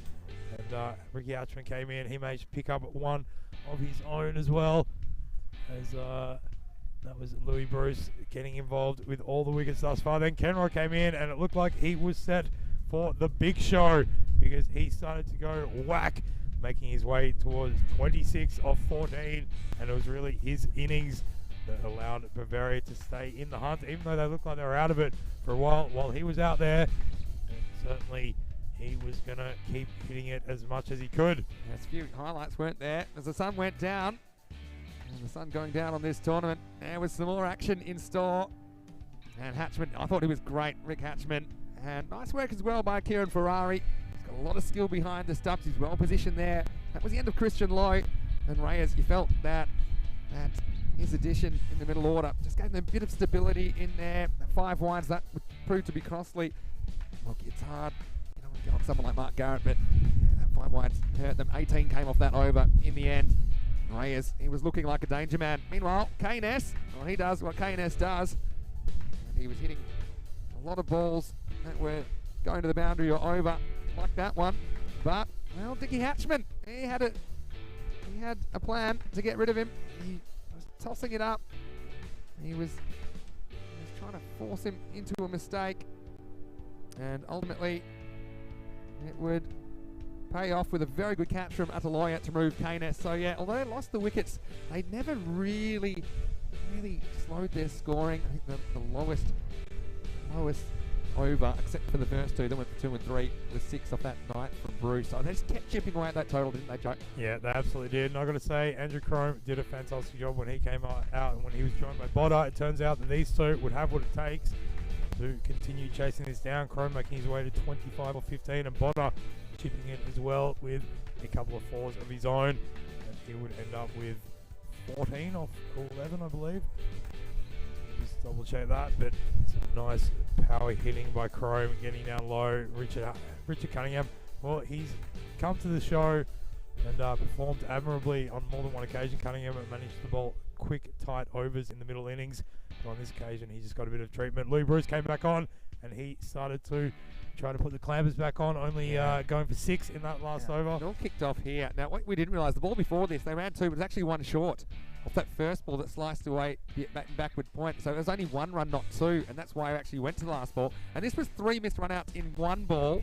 So it was kind of run a ball, and then there was this moment as you felt that Punchal, we had every right to send Crome packing, but they wouldn't even need the sprinting of Crome as Boda was able to be the hero, flicking that one away for 4. Well, Bavaria, they'll finish 3rd. Look, credit to the Pirates as well, because I've really loved the way they've gone about it. They fought really hard even to be here tonight with 2 good wins last night. They were so competitive. They took it to the very last ball, but ultimately they'll finished in 4th place and just out of the medals in this FanCode European Cricket T10.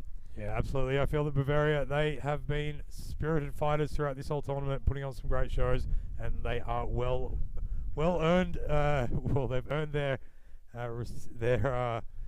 bronze medal in this occasion, and really good work by them, and a big congratulations to the Pirates and everyone involved. Yeah, a long way for Lake to come for a duck, but both openers going without scoring. There was trouble early, but yeah, stabilised in the middle order. Yeah, Crom for me, 25 not out of 15. Just was intelligent the way he went about it at the end. 2 6s and a 4. So 16 of those 25 in boundaries. That means he had to run 9 of them, and he ran really well. I think he took some calculated risks that paid off. 2 for 10, Hatchman. I thought he was the best of the bowlers. Wickets also to Bruce, who was very instrumental in a 9th over, which just kept them in the game.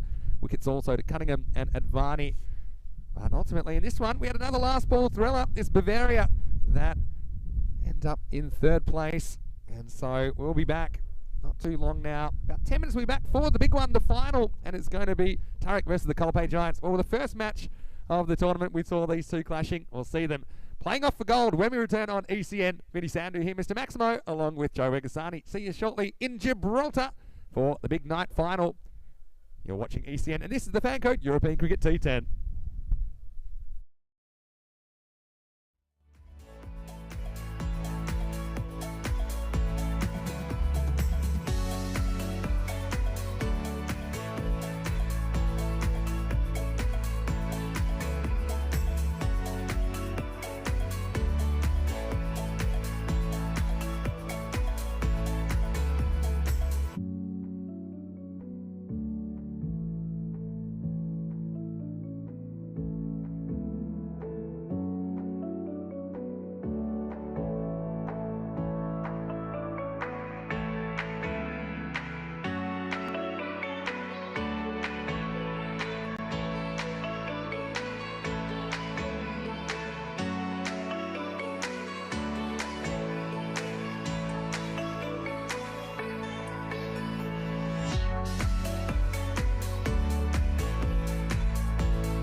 A very warm welcome back to the Europa Sports Complex here in Gibraltar. I'm Joe Wegasani, and we are here for the final, the first final of ECS in Gibraltar. It's been an amazing 11 days, and it all comes down to this.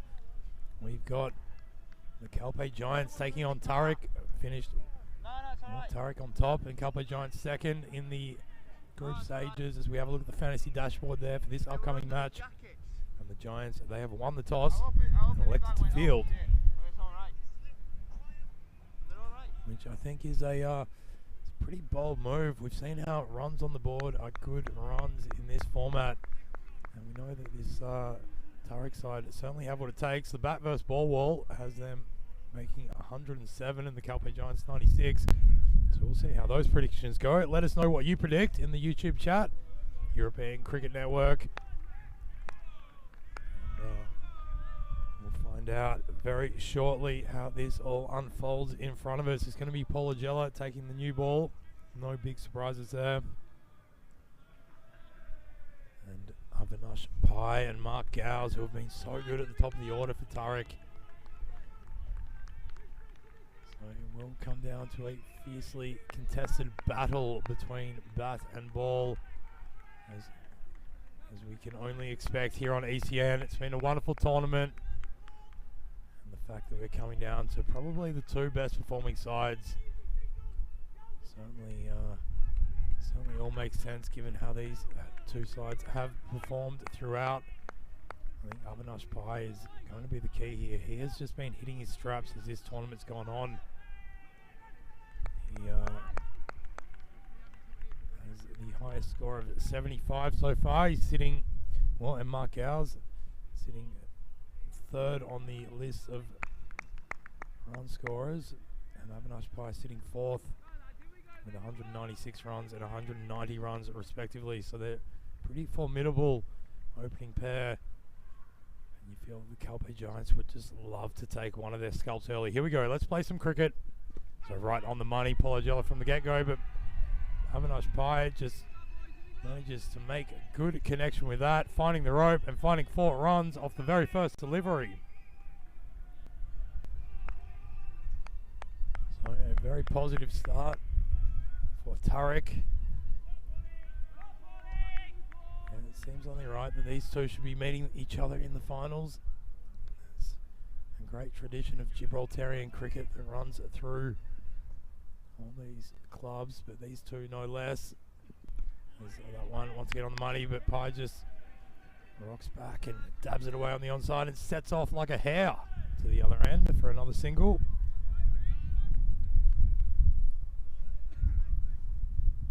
Yeah. From the very beginning of this series, we've just had a great even contest. It's a pool of about 130 players spread across the 5 clubs. Only the sloggers remained the same unit as what they'd been up until this series. So here comes the Jella. Oh, he gets it right as well this time. And Gowes, that's the difference between Gowes and Pai. Pai was playing all those ones straight, and Gowes just trying to play across the line, and as a result, the ball cuts him in half. Bounces over the stumps, and it is a very important dot ball. Jello is also a key here. He'll want to really make sure his 2 overs aren't expensive. And he's going to have one more added to the account because that is a wide. Just trying to deal with that pretty gusty wind that's coming from the left to the right.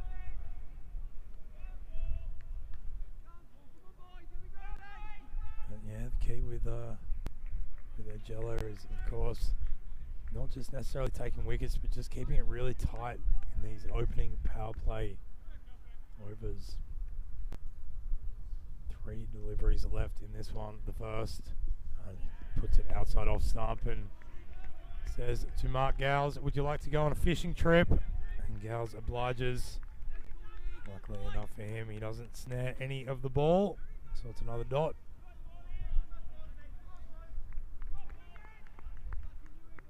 As the artificial light has taken full hold now for the final time in this series anyway.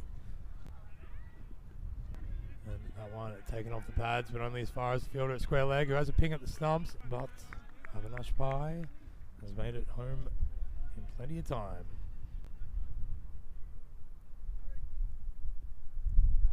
Yeah, such a great leader, Agella, the cricket development officer here in Gibraltar.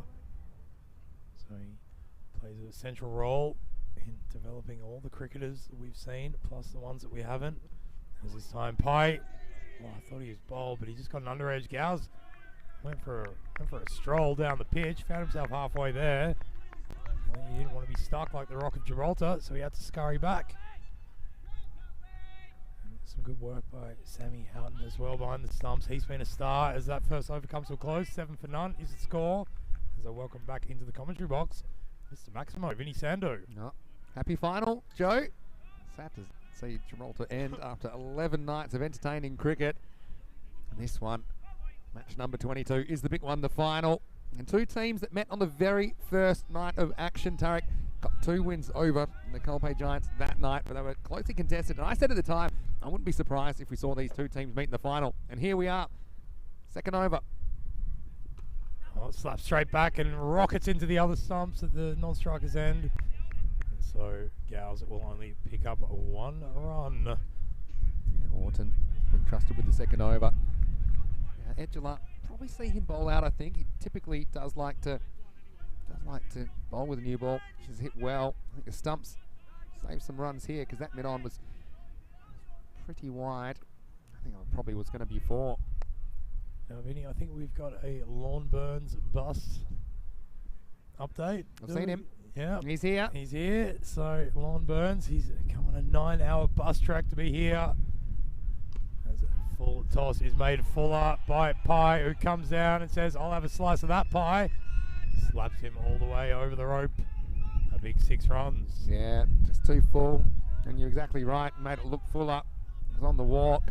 Nice shot. 4 runs. Yeah, I think I said today that Keanu Reeves and Sandra Bullock are going to be telling the Lorne Burns 9-hour bus story about trying to get the bus here in time. But he is in the lineup, Lorne Burns. He's going to be a key in the middle of this innings. It doesn't look like too much due tonight. I don't know. It's hard to judge from here, but judging by the old table test, seems like it might be okay. As he comes down the pitch again to another one that is a little bit fuller and he oversteps it, goes through the keeper. Yeah, what we've noticed in the last couple of nights, Vinny, since the last time you were here, is that sea spray has really picked up. And it's freezing. It's freezing. I've had a fair few I can fairly colourful descriptions of the weather. In fact, I got out of it. Yeah, it comes down, gets a bit of an inside edge. It's been taken. It's been taken. A sensational catch at square leg. That is top work. Is that Tommy Orton who's taken that? No, Tommy Orton bowled it. It's Paddy. It's Paddy Hatchman. Crowd is loving that. Big crowd in tonight as well. Well, that's a big wicket. They're all big wickets, really. You're going to have to get through a few. Now, Pai, inside half of the bat, you called it. And went pretty quickly to Hatchman. And Paddy pounces on it. That's the first wicket of the final. Tarek, a 12 for 1. They lose their captain in the second over. Well, it's all those moments, isn't it, Vinny? Especially in the finals. You got to turn your half chances into chances, and your full chances you've got to take with both hands, and that's what Paddy Hatchman did on that occasion. Very big moment. I'm still getting over the bronze final last ball finish. How about that? I mean, that was quite incredible. And I'm going to send John West out here. Jonathan West, number 3. Yeah, we haven't seen him since the first night either when that double fixture between these two teams. I thought they might have gone for Samir Nayak at 3, but I'm sure maybe we'll see him at 4. And obviously they think West in the power play. I think that's what it's about. I think he likes to loft the ball, likes to really chance his arm. So he's got basically half the power play to try and do something. He's going to have to deal with bowling of Orton and probably Edgela next up. So it's not going to be easy. These top order wickets so crucial, especially in such a big game. 2 deliveries remaining in this over. Orton puts one outside the off stump. It's Fuller and Danny West. Jonathan West just can't get underneath it. So it goes through to the keeper for a dot.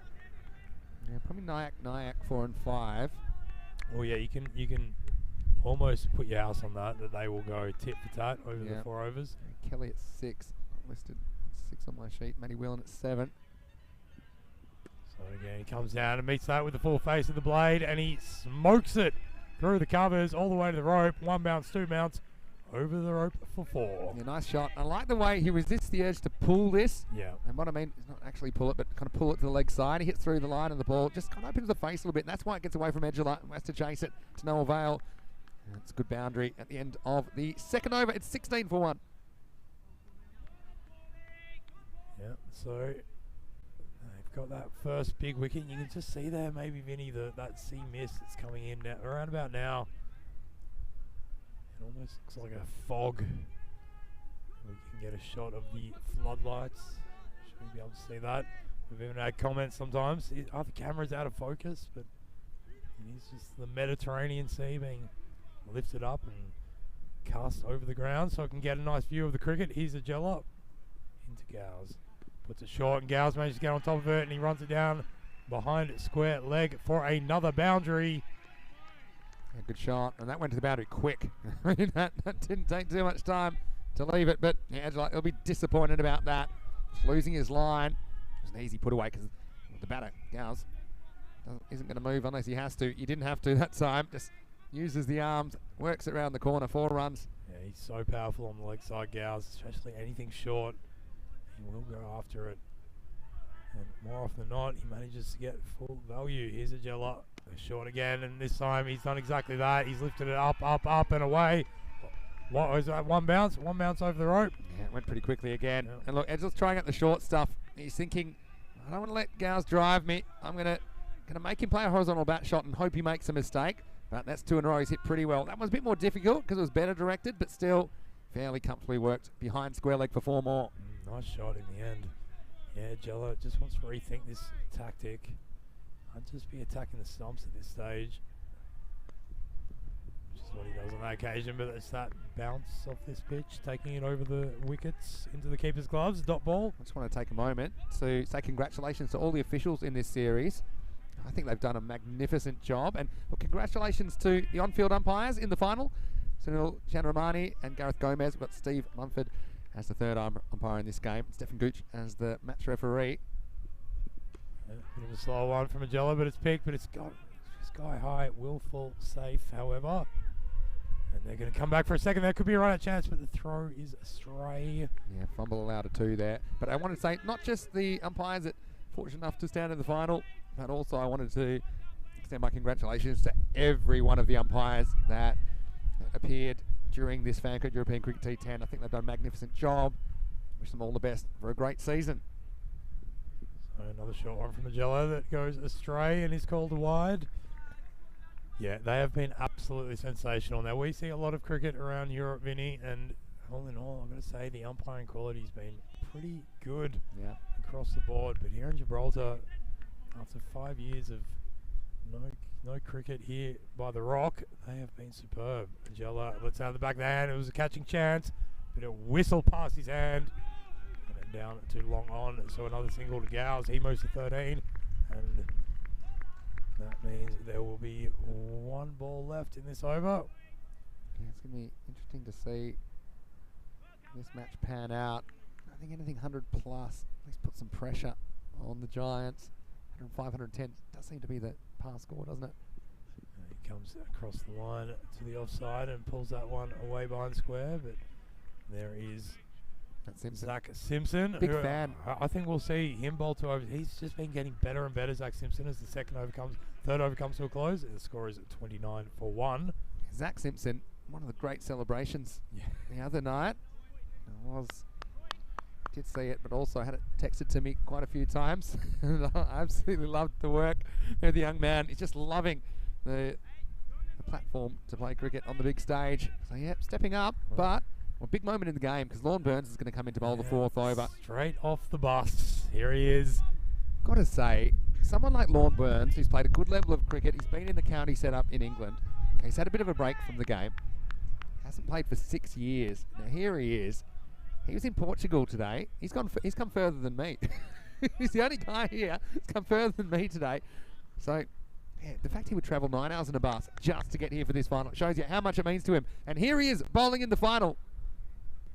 Well, he gets one wide outside the leg stump and called as such by the umpire. So Might just need to be loosening himself up after those cramping long bus journey hours. Gets that one better, but it comes off the pad and will run down. It's going to take a chase by Simpson, who does a bit of fancy footwork. Might have got to that. Yeah, we'll have to have a look at this one again. I mean, the question is the ball touching his boot while his boot is touching the rope? He thinks not. Let's have a look at this, and we'll slow it down as much as we can for you to give you a better look. And we'll slow it down just as he approaches the ball. When he touches the ball, now here, I actually think that's inconclusive. And I think that's going to be fine, I think.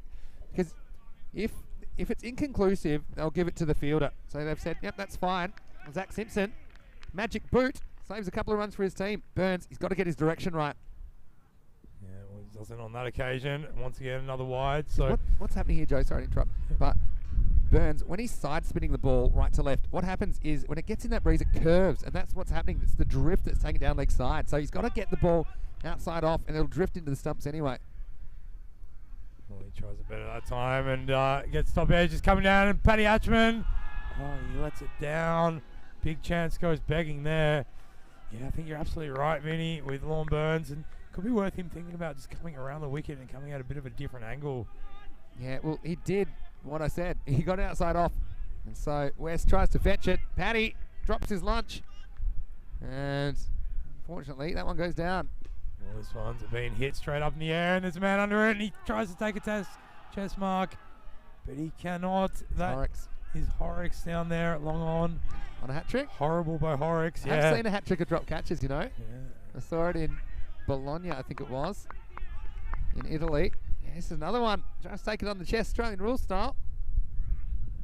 Well, he's gone big again, but it just gets the under edge along the carpet, and Zach Simpson has it in to complete that piece of action. Yeah. Are you bowling Simpson even though Burns is in the side? Yeah, it's a great question because he was good the other night. Simpson took a couple of wickets, was really tight. Burns just doesn't. See, we saw this from Burns in the first evening of play as well. Just couldn't quite get his leg spinners right. And then this next match he played, he got everyone bang on. I know, but he won't get a second chance tonight. Yeah. It's a one and done situation. Yeah.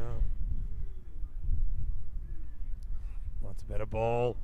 And unfortunately for Sammy Houghton, it just passes his outstretched glove. And Zach Simpson, he's been running everywhere at the moment.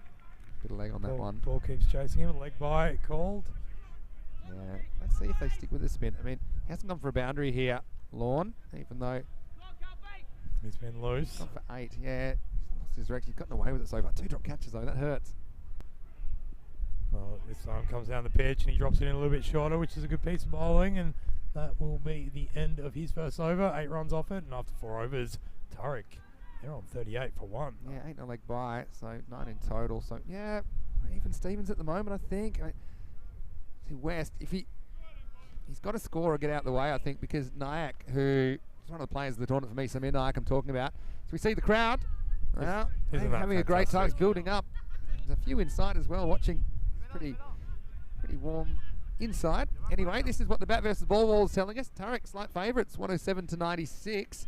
So expecting the Giants to score 96 in this innings, and thinking Turek have enough to overtake that total. I guess we'll see how close that is. Here in match 22, the final. Here we have Simpson coming into the attack, is it? I think it might be Horrocks. Yeah, Horrocks is coming in, dropping a catch last over, but he wasn't alone. And he is going to be bowling. He's a fierce competitor, Horrocks, and he always runs in really hard, attacks the crease.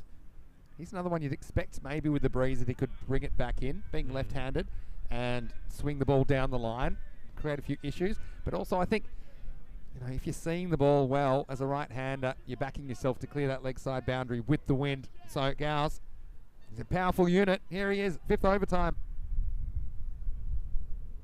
So Horrocks gets the line right, and gets the big edge down to 3rd man. So he gets away with that one. It's a big over. It's a big over for West. I think this is the over he's really got to attack. If he falls on his sword, that's fine. But then what you don't want is to play the big shot, swing and miss. Now, it has hit one really nice off drive that went for 4.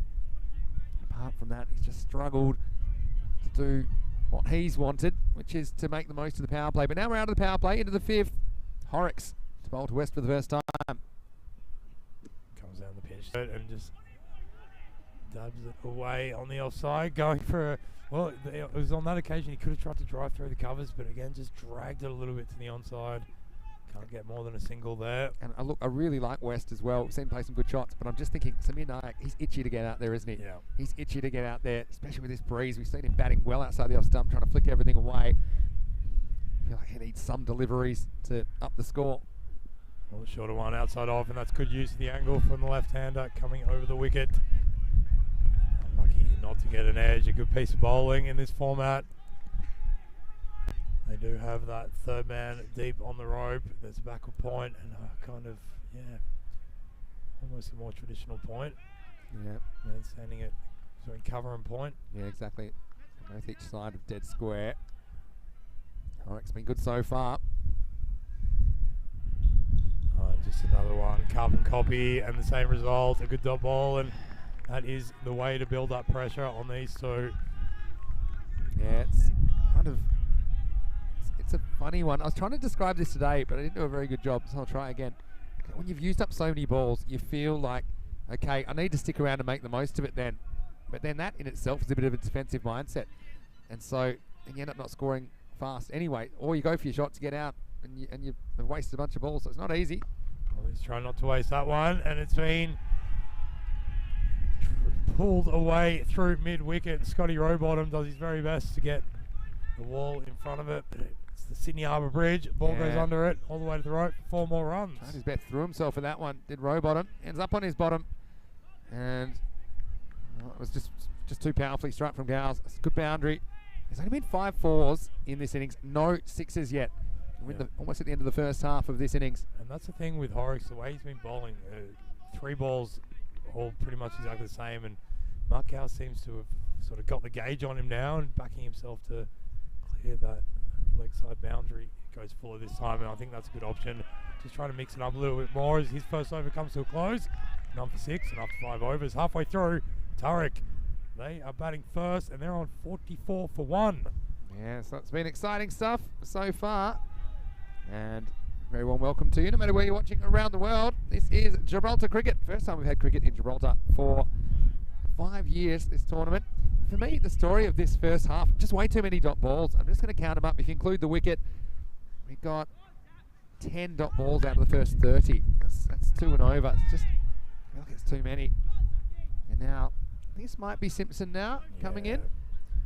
This is Zach good. Simpson. Yeah. Hold Burns back. Burns got the over to have a look at it, have a feel with the wind. Yeah. And just Simpson, he's just been getting better and better. And I've got to say, we can say that about all the cricketers across this event. There's just been improvement throughout the board.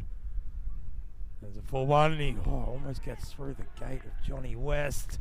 As it is, he manages to get a little toe end of the bat to it and sneak a single to mid-wicket. Now here's the thing. For me, I want Samir Nayak in at the 6 over mark. Yeah. So if I'm the captain, I know it's tough. I'm going to make a hard call at the end of this over, saying I need Samir batting 4 overs, and I'm going to have to pull someone if it's not really working out for them. Well, he comes down the pitch this time, tries to lift it over mid-wicket, and he's going to do just that. Finding a clearance by a few metres over the rope for 6 more runs. Yeah, well, Gal said, not me. He says, this one I'm going to hit up in the air. And this is the thing, Simpson does like to toss it up. This one is a little bit short, if anything. But the smart thing about this shot, he hits it high. And I think with this breeze, if you hit it high, you're going to get that carry. Gals is a powerful man. You get 6 here, big Maximo. So I'd say we can expect Simpson to throw this one in a bit more. Goes again. This time dragged out to Rowbottom. And just be one. Let us know your thoughts in the chat. That's a tough one, but don't use your resources. That's the challenge. It's a challenge that I think the captains and the teams they're having to negotiate in real time. Fairly new format. This one could be out. It's good work. Yeah. Well, I think this one's gone. I think West might have hurt himself here. We'll see it from side on, but I see that West's already going. See this. It's quick work from Houghton. Yeah, and well gathered. Oh, yeah. Good work. I think we'll see that one more time because let's just see if the ball goes on to the stumps. I'm pretty sure it does because his gloves are a fair bit back, but ends up almost throwing the ball essentially onto the stumps. Just have a look at Sam Houghton here. Slow it down about here. Yeah, I think that's fine. And stumps going forward. So you get your wish, Vinny. Samir Nayak. I think they made a decision yet, but now, yeah, I see that it's out. And look, Wes, he did the right thing. It didn't really work out for him the way he wanted, I think, Joe, but he gets stumped. But I think in the end, it might be a blessing in disguise for Tarek. Also looks like he might have done a hammy. Well, there's been a few of those going in Gibraltar. The hammy doctors, they'll be very, very busy in the next couple of weeks. They are loving this ECS series. 52 for 2. West goes for 11. Yeah, so a big moment there as well. West going, but Samir Nayak is such a dangerous player. You can imagine that just as they follow each other in the bowling, he'll be followed by his son Manav. And then just having a look at who else they might have. Got to say, well done to Zach Simpson for getting the wicket. So it's a good move. He did go for a 6. He does pick up the wicket of West, but this is a big moment, I think. Samir Nayak, he gets his 4 overs to bat. Will he use it? Oh, a bit of a dicey one to start. Under edge for 1. Nayak off the mark. Zach Simpson's 5th wicket in this series. Let's say a quick hello to Kitty Hundley as well, who's watching from the USA. Small little country in North America. And she's a mad Pirates fan, Kitty Hundley. She'll be disappointed. Oh, gets a little bit on this. That's what takes it away from Houghton. I think they'll only get 1 here. Gow's. Bit of a post-traumatic stress. Didn't really run the first one hard. Hello to Jay Wild in the chat. Yeah, I do feel like this game, hey, Giants slightly on top, but a good partnership here could turn that all around. Yeah, and we know Samir Nayak, he can take the game away from you at the drop of the hat as the 6th over comes to a close, 54 for 2. And I'd say with these 2 in there, they're still in with a chance of taking it over that 100-run mark. Will it be enough, though? Lorne Burns coming back into the attack now. Well, it depends on that top order for the Giants. If it fires, got Edgela. Burns, I think, will open the batting. And Sam Houghton, I mean, he's been incredible. He's a bit of a finisher at the Iceman. Yeah, calls cucumber. Sammy came to replace you in the commentary box. Yeah, he did. Did a good job. Did a good job. It's very nice. Hello to Egan as well, in the chat. Hello to you. This one is flying high into the sky, and take that, Maximo! 6 to Gow's. Burns comes back and gets burnt. That's 6 off the first ball. The Burns unit certainly getting that one wrong. Yeah, he needs to just try to drop this more on off and middle, and say with that wind. He's an extremely good player. Being on a bus for 9 hours, it's not exactly ideal preparation. Once more. This time, there's a bit of body on this, I think. So it'll just be 1. Let's see how Nayak approaches Lorne Burns. Players seen representing Costa del Sol. Well, he's a super creative batter, Samir Nayak. He won't be flustered by that drift that Burns is getting. I've seen a lot of side spin from Burns. Just drifting it in. That one. Side spins, but it's going to be a wide. He's just struggling with that length. It's interesting. So more often than not, leg spinners, they struggle with their length. But normally their line doesn't waver too much, but Burns just seems to be spraying him a bit left and right. It's better. And, well, I thought for a second that had gone straight up. But Zach Simpson is going to have to do his fielding. Well, that's his zone, isn't it, behind the wicket, Zach Simpson? That's his patch, and he protects it. He certainly does. He's the patrolman of that area. Does a great job. He's like the Gibraltar Sea Patrol out there. Gow's, he's just wanting to sweep everything for 6 now on the leg side. And Burns would be wise to try and keep away from that shot. Top ball. Burns trying to drop in a top spinner here. Just tempting that sweep shot. 2 balls left, Burns. Gone for 16. That was the top spinner. And that one's going to go over the top, out of the ground. There's another one. Second for the over. Maximo. Gow's, he doesn't mind having a look early on, but now he's motoring. That's his 3rd 6 as he moves to 39. And Egan Stephen Dantis in the chat, paying due respect to Zach Simpson, flying all over the place in this fielding innings. Is it a bird? Is it a plane? No, it's Zach Simpson. Those comments. I guess that shot's been good. And he's hit 2 of them out of 4 attempts. Both of them brought 6. Last ball for Burns. He wants to go one more time. Now this is high, and this could be a chance. He's got a lot of time. He doesn't attack it though. And now Hatchman, he has an issue. It's going to be 2 in the end. That's one. It was so high. I thought he might be able to cut off the angle and try and catch it. Would be a big wicket at this stage, but he backs off and almost gets done by the spin. In the end, 2 runs, finishes the 7th over. Burns ends up with figures of none for 24, and that's the end of 7. 71 for 2. Joe, I know that everybody's a bit sad that Gibraltar is finishing 4 now, but don't forget there's more cricket on the way. I'll be back on the highway, get my passport stamped again as I go back into Spain, the EU, and there's 5 more matches tomorrow. Super Thursday. It's a big day because the top 3, they play off for position. Only 2 of them will get the double chance on finals Friday, though they all will qualify. And then the Helsinki Titans and Star, they're going to have to fight it out. The loser will be eliminated, and the winner will play Svanholm for the final place on finals Friday. So it's going to be a huge day in European cricket. Join us from tomorrow as we see the new over begin. Now this is miles in the air, and it's going to go a long way over Burns. That's a big, big shot. And Tariq, they're trying to up the ante. I said Nike, he's got to get there. He makes the most of it. Maximal to start the 8th. Yeah, Thomas Horton just putting this one in the hitting zone of Nyack. He is going to, well, if he doesn't get the line he wants, he's going to create it. We've seen that with his batting. He's super flexible and agile on the crease. This time, it's false shot. Could be out, and catch. It is. So 6 and out for Samir Nayak. He only gets 8, and it's Orton that gets the big wicket. So Nayak, he came to the crease at a good time, but he's not been able to stick around. He's got to go 3rd ball. That's 3 wickets down now on the walking sticks. 77 for 3.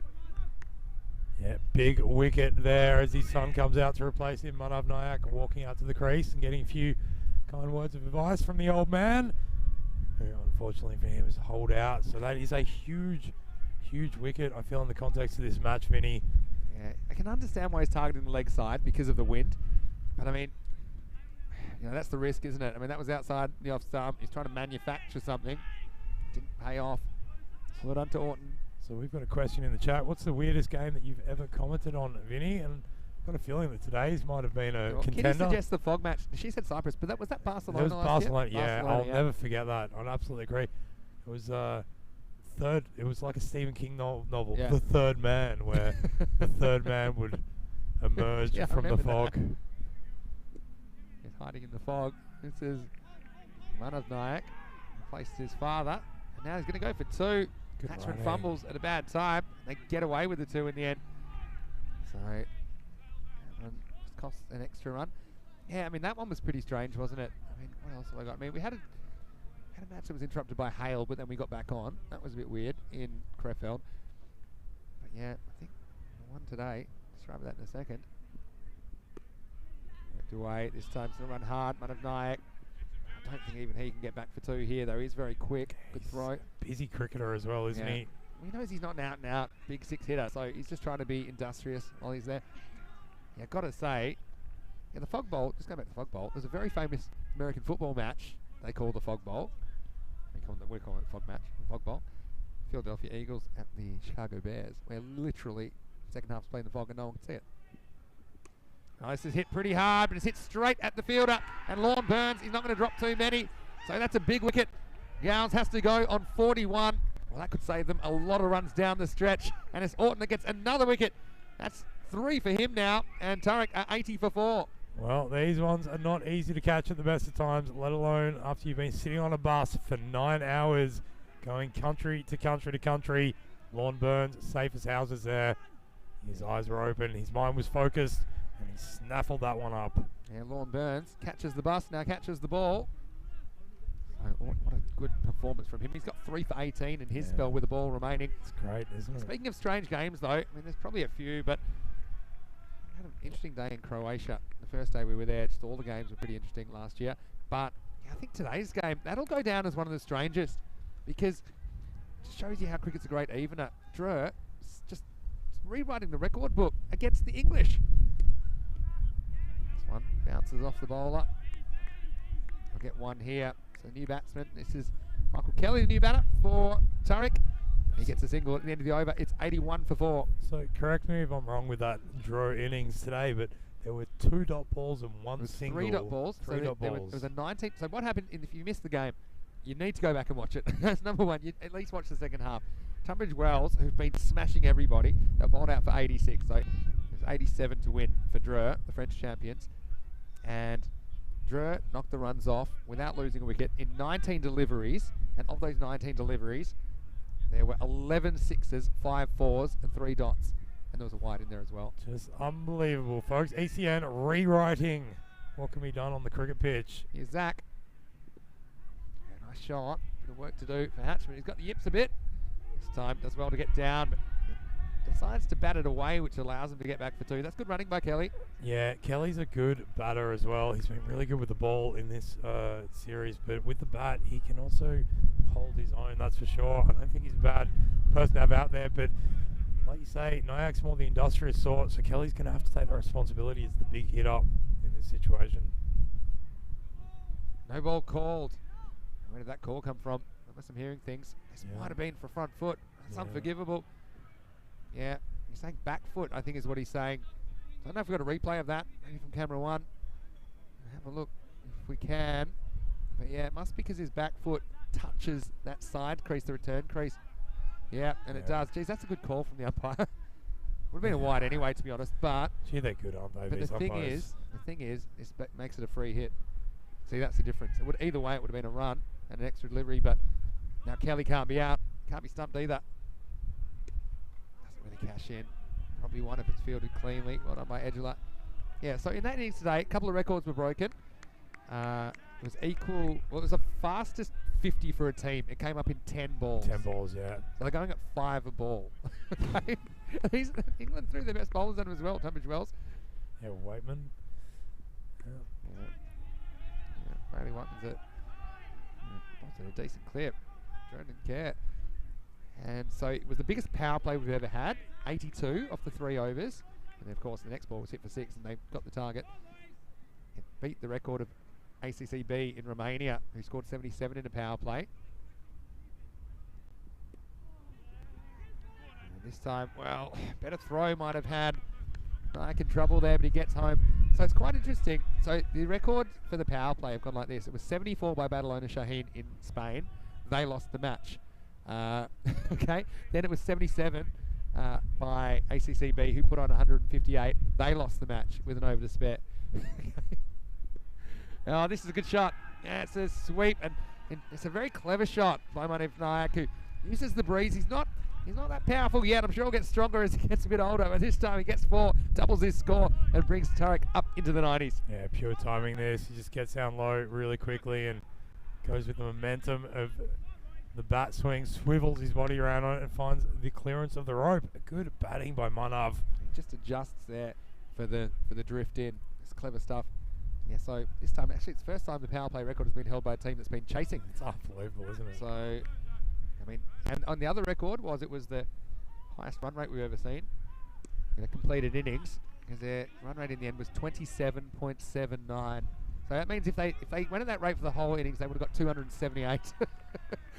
Anyway, enough to make you feel a bit dizzy. Right here, Tarek, 92 for 4. This is a big last over, because if they can push to 105, 110, something like that, and that's more or less a pass score. I feel anything less than that, I think the Giants are a bit ahead, but they'll have the pressure of the chase, but they've got some really good players in their lineup tonight.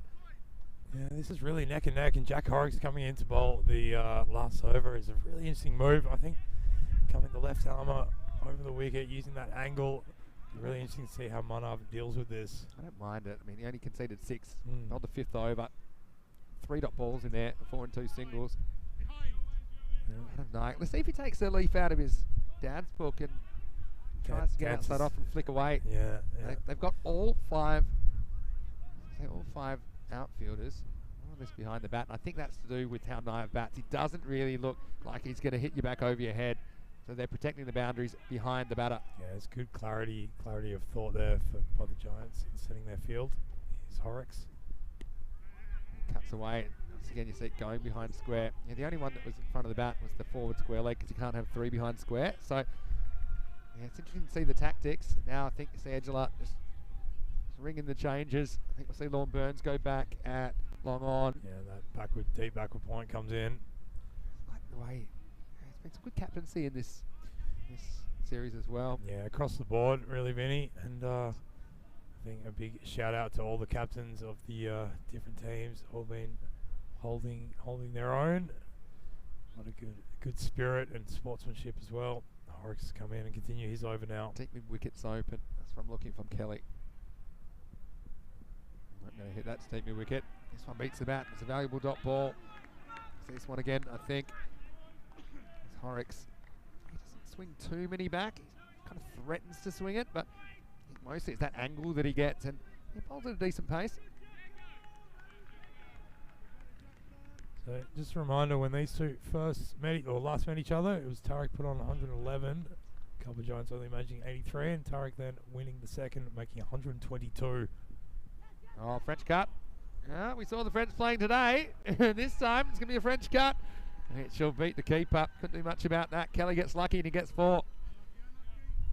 So yeah, I think anything under 110 here, they're going to be pretty disappointed with. It's been a good effort by the Calper Giants bowlers.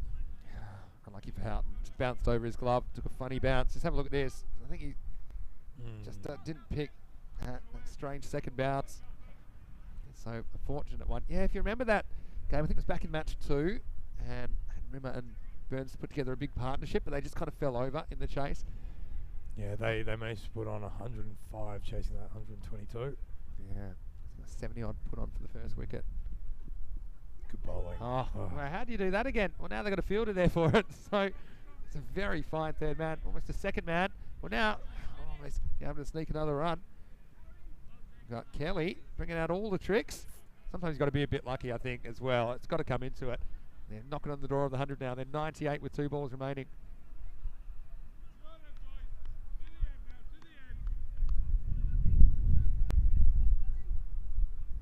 Yeah, as we look down on all the other players, Tariq, none of the Tariq batters can stay on their seats. They're all wandering around nervously. This is Miles in the air, and will the wind take this? Not quite far enough, and he just stays inside the boundary to Scott Rowbottom. Good work. That was good composure. Well, they're the sorts of things that can win and lose cricket matches, because if he steps on the rope there, it's going to be 6 runs to Tariq. Instead, it's a wicket, and Manav Nayak, nice little knock from him, but it ends at 10. With the ball remaining, the score is 98 for 5. Yeah, and that's probably what he had to do there, Manav. Start trying to hit out more in front of the wicket. But as it is, just didn't quite have the power to hit that further than he did hit it up.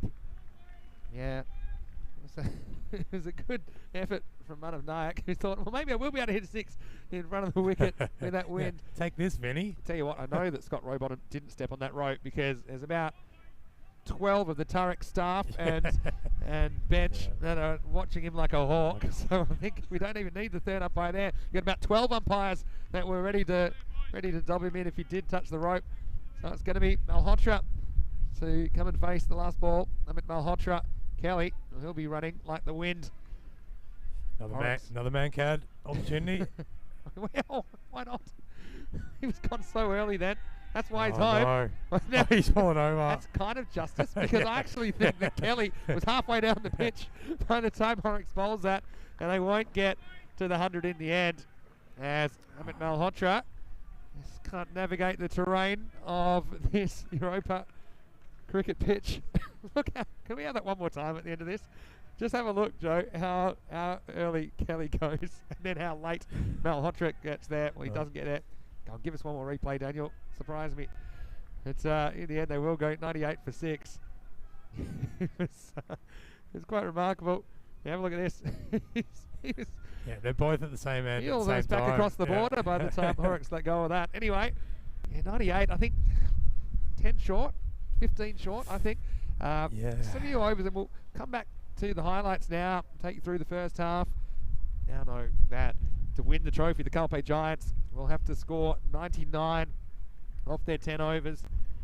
And as we cue the music, and it was the big one, the one we've all been waiting for, big crowd in here in Europa tonight. And it was Calpe Giants. They were hunting early wickets, weren't they? Avinash Pai, the Tariq captain, he's had a pretty good series. That is one that he did get away to the boundary. Hit 2 fours in his innings. He was on the walk, he was on the charge, but It was Hatchman that would remove him. A good catch. That was the first wicket. And yeah, just disrupted things a little bit. And you felt it there. And he's just lost momentum in the first half for a little while. Yeah, absolutely. It was then Jonathan West that came out, and despite the fact that he was able to find the boundary pretty early on, from then it was left up to Mark Gowes to do the heavy hitting. Jonathan West just getting a little bit plugged in. He would end up making 11 off 10. But as for Gowes, well, he continued on his merry way in this series, batting miles outside his crease and just really using the power of his upper body to find the rope on more than one occasion. Yeah, Burns just didn't really have the best night with the ball, did he? I'm sure we'll see him at the top of the order for the Giants in the second half of this game. Yes, a lot on the line. These players throwing themselves around on this artificial surface. And the wind is certainly a factor. It's very strong to the leg side for right-handed. See Gowes elevates this one. Zach Simpson, though, I've liked his series, and he was able to come up with that wicket. Smartly stumped by Sam Houghton. It was the end of West, who did labour a little bit for his 11. Brought Samir Nayak to the crease. Meanwhile, Gowes, he started to flex his muscles, making the most of these field dimensions. And he just tried to sweep and hit more than he missed, I think, and he got good value for those. In fact, he hit 3 sixes and 3 fours in his innings of 41, top scoring. And in the end, Samir Nayak, well, he came out, and what I thought was a perfect time for him. He was able to get hold of that one, but unfortunately for Samir, he wouldn't last too much longer as he became another victim of Orton, who ended up with 3 wickets. And yeah, Culpe Giants, I think they'll fancy themselves in this chase. 99 required for victory. Orton, though, yeah, he really impressed me with the ball, and his spell of 3 for 19 was crucial, removing some crucial batters. Burns held on to that catch. Simpson versus Manav Nayak, battle of the youngsters. That was a nice shot by Manav, and oh yeah, a bit of luck as well. When you look at this, a couple of French cuts. That one went for 4. There was another one that went for 1. We're just bouncing over the glove of Sam Houghton. He's had a very good series. Horrocks able to get this wicket at the very end. Nice catch by Rowbottom, but at the end of the day, okay, I think that Culpe Giants are slightly ahead in this game, but it's all going to be about if their guns can fire, I think, at the top of the order. Yeah, absolutely, and we do know that Turek have a very formidable bowling lineup, especially with those 3 spinners who can all chip in, although Avinash Pai, you suspect, yeah, he'll take the gloves. I just want to point out that Mark Gowes, with that innings, takes his series total of runs to 237, making him the top run scorer. Is anyone likely to catch him? Nope. Edgela, he'd have to score plenty. Yeah, I suppose. Take Edgela making about 80. Yeah, well, they only need 99, so if Edgela gets 80, they'll be in good shape. Anyway, let's have a look at the bowling figures. 3 for 19, Thomas Orton, 1 for Horrocks and Simpson. You saw the batting a moment ago. It was Gowes that top scored with 41 off 25. And apart from that, we saw West get to 11. Ends from Manav Nayak and Kelly. And they've been able to craft 98. Look, runs on the board. They're always good runs in a final. That's what my coach used to say. No one can take them away from you. It'll be the Giants on the chart. When we return in just a few minutes, it'll be the final innings from Gibraltar. The culmination of 11 nights of action. The Giants 99 for the trophy. Vinny Sandu here, Mr. Maximo, along with Joe Wegasani. You're watching ECN, and this is the FanCode European Cricket T10.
And a very warm welcome back for the last time for this series anyway to the new home, the new hotspot of Gibraltarian cricket. We're here at the Europa Sports Complex. I'm Joe Wegasani, and this is the final innings of our 11-day series here. We have seen the best of cricket that the Rock has to offer, and it all comes down to this. These two teams, the Calpe Giants, who won the toss and elected the field, and they managed to keep Turek to just 98 runs. So it's up to the Giants now. They've sent out Lorne Burns after his 9-hour bus odyssey from Portugal. He's ended up here at the second most southerly tip of the European continent, opening the batting alongside Scotty Rowbottom to try to chase this target down. Michael Kelly's been given the new ball, and that's a pretty good shout, I would say. He's been sensational, taking 7 wickets across this tournament, going at an average of 10.28 with a strike rate of 9.42. We're ready to go. Let's play some cricket. And a good first nut, and you can see the movement that was on show there because Avinash Pai, the wicketkeeper, he was going for the leg side, and that ball just cut away from the right-hander, missed the edge of the bat, missed the gloves, and went all the way to the rope to start this innings with 4 byes. Yeah, just wrong-footed himself, Pai there. That ball just shaping in and springing away from Burns, who happy to see it go to the rope for easy runs.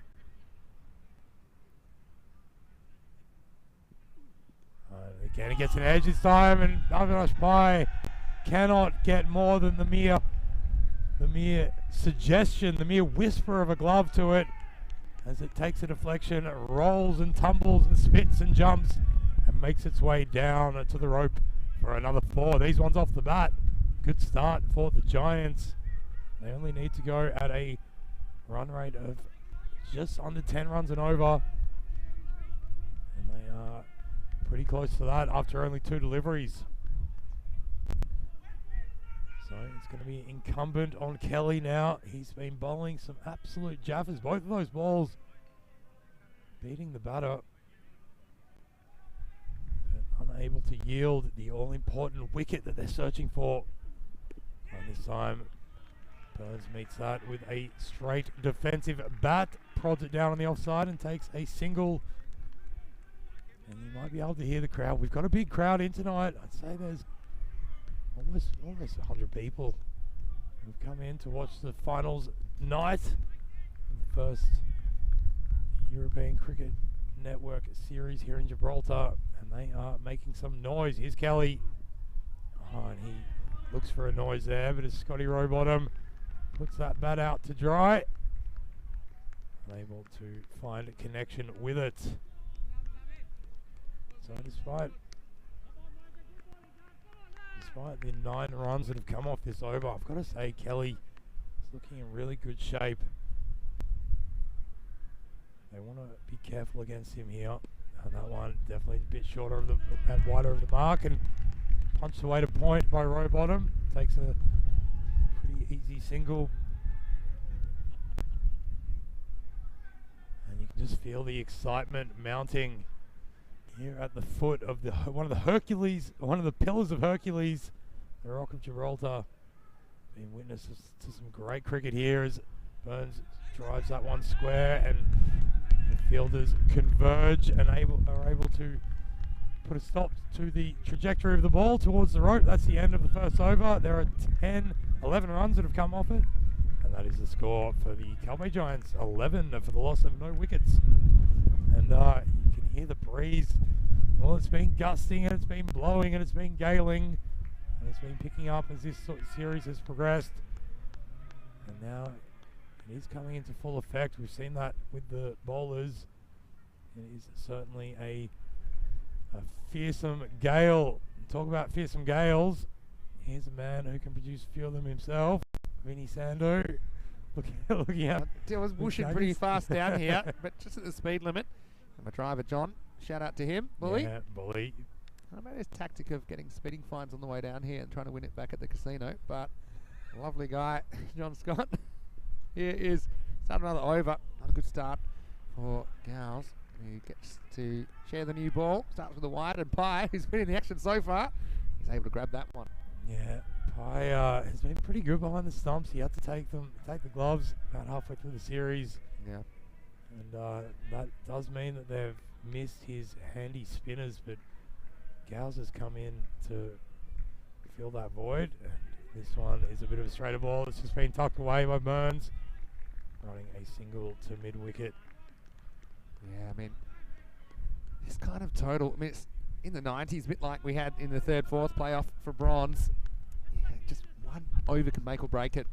Specifically an expensive one can complicate things for the fielding team really quickly. Well, Rowbottom opens himself up, gets a big top edge. Fielder's coming under it and takes a nice safe catch. Samir Nayak is never going to drop those, and he certainly doesn't let his team down on that occasion. Scotty Rowbottom, he did what he had to do. No point hanging around. Went for the big whack. Got a big splice up into the air, and it was meant the end of his innings. This wind, I mean, yes, it assists you. You can see the flags in the background, but Samir Nayak taking that catch, he was the man that went in similar fashion. I think because players are really favouring that leg side, and if you get it wrong, the leading edge hangs up.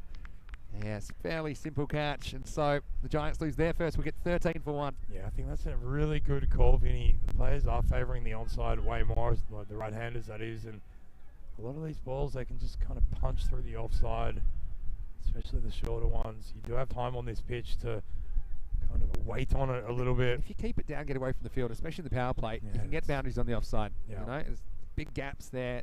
Get two leg side conscious. Angela comes out number 3. It's where he's batted the most in this series. Well, the captain needs to come up with the captain's knock. And look, I think this partnership is crucial for the chances of the Giants of raising that trophy. And two very technical batters out in the crease now. They should look to take advantage of those balls outside off. Let's see how he goes. Cow's in.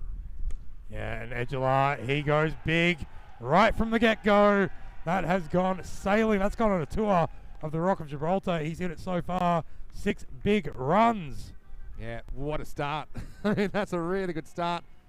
He is quality. Good looking cricket shot, isn't it? I mean, just kind of using that angle in, just kind of going with that angle. Not trying to hit too square. And look, immediate applause from his teammates. They knew where that was going. That was out of here. Big Maximo. So did he. I'll tell you what. Gotta love those moments where you can just watch your handiwork from the crease. So changes the line this time, gets big at top edge and it comes down, but unfortunately Kelly got into a good spot, but that swirling, galing breeze just caused enough confusion. Oh, that was, sorry, Matty Whelan, it was. Down there, not Kelly. Yeah. No, it was Kelly. It was Kelly and Whelan both converging, and Big Kelly yeah, just that overran it it. was all about the wind. You know, the wind was taking it left to right, and he just overruns that. That's a big moment in this chase. Oh, he almost plays on, but just gets that inside edge into the toe, and Samir Nayak unable to affect any kind of run out as they scramble through for a single. This game is just going to seesaw. You just feel it. You can feel the tension as well, can't you? Burns, he spent all day on the bus. He spent 9 hours getting from Portugal down to Gibraltar. Here he is. He's been in 3 countries today. Here he is, last ball of the second.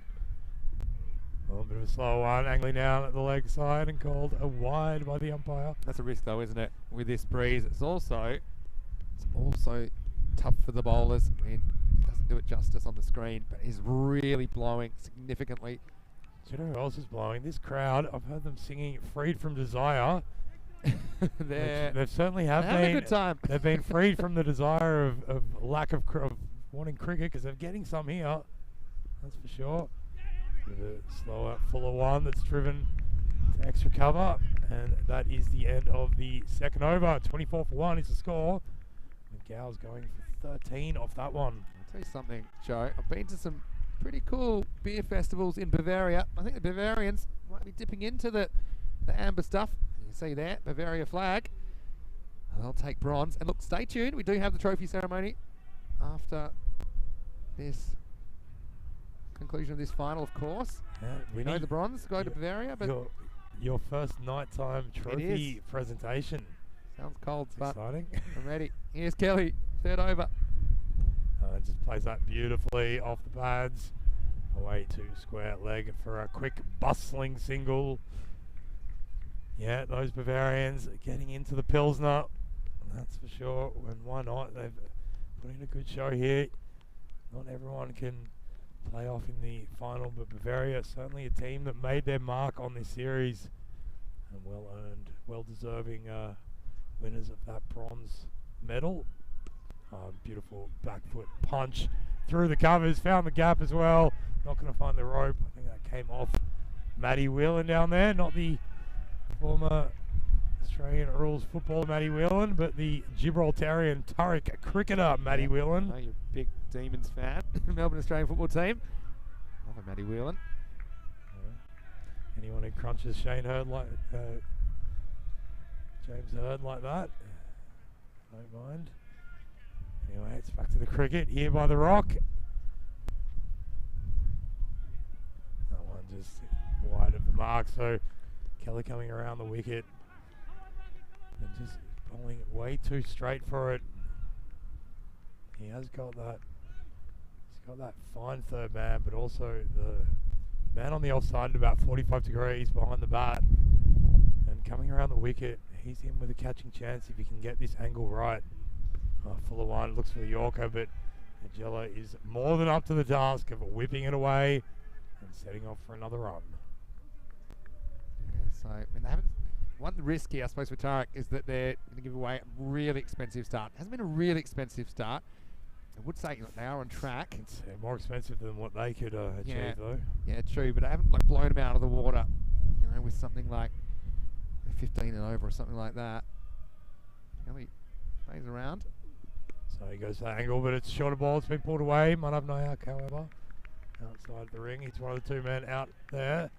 Backward square leg, and that third man, that fine third man, more like a second man, as you put it earlier, Vinny. Yeah, it's really a picture I'm going to miss, actually, watching cricket under lights here in Gibraltar. This time again, just too straight, and these two can just do this all day long and then pick off the bad ones. And question in the chat for both of us here from Egan Stephen Dantas. What's our team of the tournament? Oh, that's a good one. That's a great question. This man might be in it. Kelly. He's been pretty good, hasn't he? Yeah, so too is Orfila. We haven't seen him for a bit, but he had a bit of a shocker the other night. Who's in the team of the tournament? Samir Nayak for me. I think he's had a good tournament. Yeah, I'd have a Jella in there as well. Yeah. So he has Burns. Burns. I mean, Rimmer probably may have been if he was available more. Yeah, he just got that injury after the Cows, first couple of he'll nights. be there. Yeah. How many can we pick? I want to pick more than 11. Yeah. End of the power play Yeah, anyway. okay. It's 32 for 1. A lot of Bavarians as well. You've got Ian Lattin, of course. Oh, yeah. You've got Throw him in there. Sam Houghton for me. Nice man. Kenroy Nesta. I reckon I've got Sam Houghton in my team. And what about the bowlers? You know, we've had some good work by young Boda. Yeah. Yeah, for sure. Boda on one leg. Yeah. Christian Rocker just to stand at third man. the stationary fielder. The Rocker Gibraltar. Have a look. Tell us who you think, guys. I mean, it's pretty hard to do on the fly, but I think I had a lot of people. I mean, Louis Bruce as well. Okay, maybe didn't get as many runs as he might have hoped for, but he's so good in the field and with the ball. Another thing that interests me is, and we saw Tarek early in the tournament, they went with spin early, didn't they? They went with spin early, and that's how they choked the innings. Completely different tactics tonight, going with seam up through the first 4 overs now, as Gowles is going to come back to bowl his second. So maybe, what are they going to do? They're going to roll with spin and maybe throw Orfila in the middle. Yeah, I think they'll expect the Nyaks to just hold up the middle innings. As this one is dragged away on the onside by Burns. He'll get one more run. Seems to have worked all right, but yeah, I just wonder what's behind that. I'm not criticising it at all, but I think it's that Pai had to take the gloves. Yeah. And they just lack that one spinner to really... the balance. But Nayak, Samir Nayak, often you do see him bowling over one, just trying to get through and over. Anyway, this partnership is crucial. Can't say that enough. Just for the first time, has crept slightly back towards that original rate required. So he goes fishing for a big one at that time. His eyes lit up. They're the ones that, in any other form of cricket, you'd think about leaving those, but in T10, of course, always worth having a swipe. Yeah, crucial 65 runs, 66 runs now, needed off 40 deliveries. So certainly in the balance. Good delivery from Gowes. Thought that was going to be wide again. Then he thought it was going to be cutting back in, as it is. Couldn't do aught but watch it sail past the bat into the keeper's gloves. Dot ball. Yeah, dot ball. Valuable. Okay. Toing and throwing. It's the final we deserved, and we're getting it here. So 10, so just over 10 runs and over required now. This is a good shot by Agella. That has gone absolutely miles. That has rocketed into the scaffolding. If it wasn't there, it would have gone into one of the tunnels and gone to live inside the rock, Vinny. That one was headed for the rock. You're right. Oh, that's a good shot. He just creates this bat speed, doesn't he? Didn't hit it too hard. That was bang, doesn't it? But that's a really good shot. And just when that rate had crept over 10 for the first time, Angela gets it back under control. Just looking to cramp him up. Gets that line a little bit wrong, and that wind taking it down the leg side for a wide. Yeah. Is it too early to get the golden ball tingle? You know, we've never had a golden ball in a final. Yeah. Never had one in a final. We had one in a semi-final for the first time. A bit shorter this time. He just plays it off the back foot down to the offside for another one. That was back in Malta last year, and that one went viral as well, because what happened is they needed 1 to tie, 2 to win. Actually, no, they needed 2 to tie, 3 to win. The keeper thought they needed 1 to tie it, so he threw at the stumps, Johnny Grimmer. Bowler wasn't watching, he just wandered off for no reason. They get 1. The batter who hit it at the non-striker's end, turning for 2, he slipped over. The ball came back to the keeper. To be continued. Last ball that fell over. Oh, this is a good ball, and lucky to get some bat onto it. Would have been a good LBW shout. Got that one a little bit fuller, so that late tail back in. Just confused the batter a little bit as Gow's spell comes to an end. 23 runs off it with 1 wicket. And after 4 overs, the Calpe Giants 42 for 1. Okay, to be continued. So the batter that hit it slips over, falls over, drops his bat, runs back.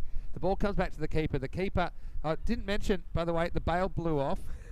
No one hit it. The bail blew off just as the batter was swinging at the ball, but it wasn't out. And then, hold on, what happened next? Oh yeah, that's right. The keeper goes to take the stumps, and he wants to try and pull the stump out, but then some other fielder pulled the stumps out, even though he didn't have the ball.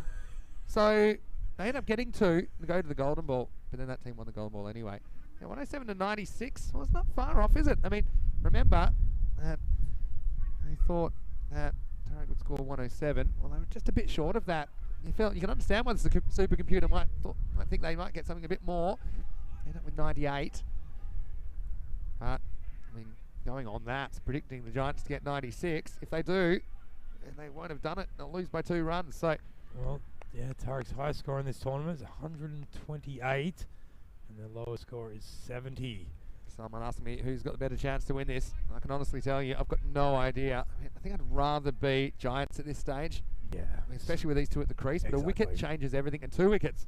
I think that swings it back towards Tarek. If there's one man who can do it, it's this man, Samir Nayak, who puts one wide first off. We'll see this again from the top camera. I think it's a good call over the blue line. Definitely. Yeah, it's missed fairly comfortably. Samir, not very happy. That's it was clear wide.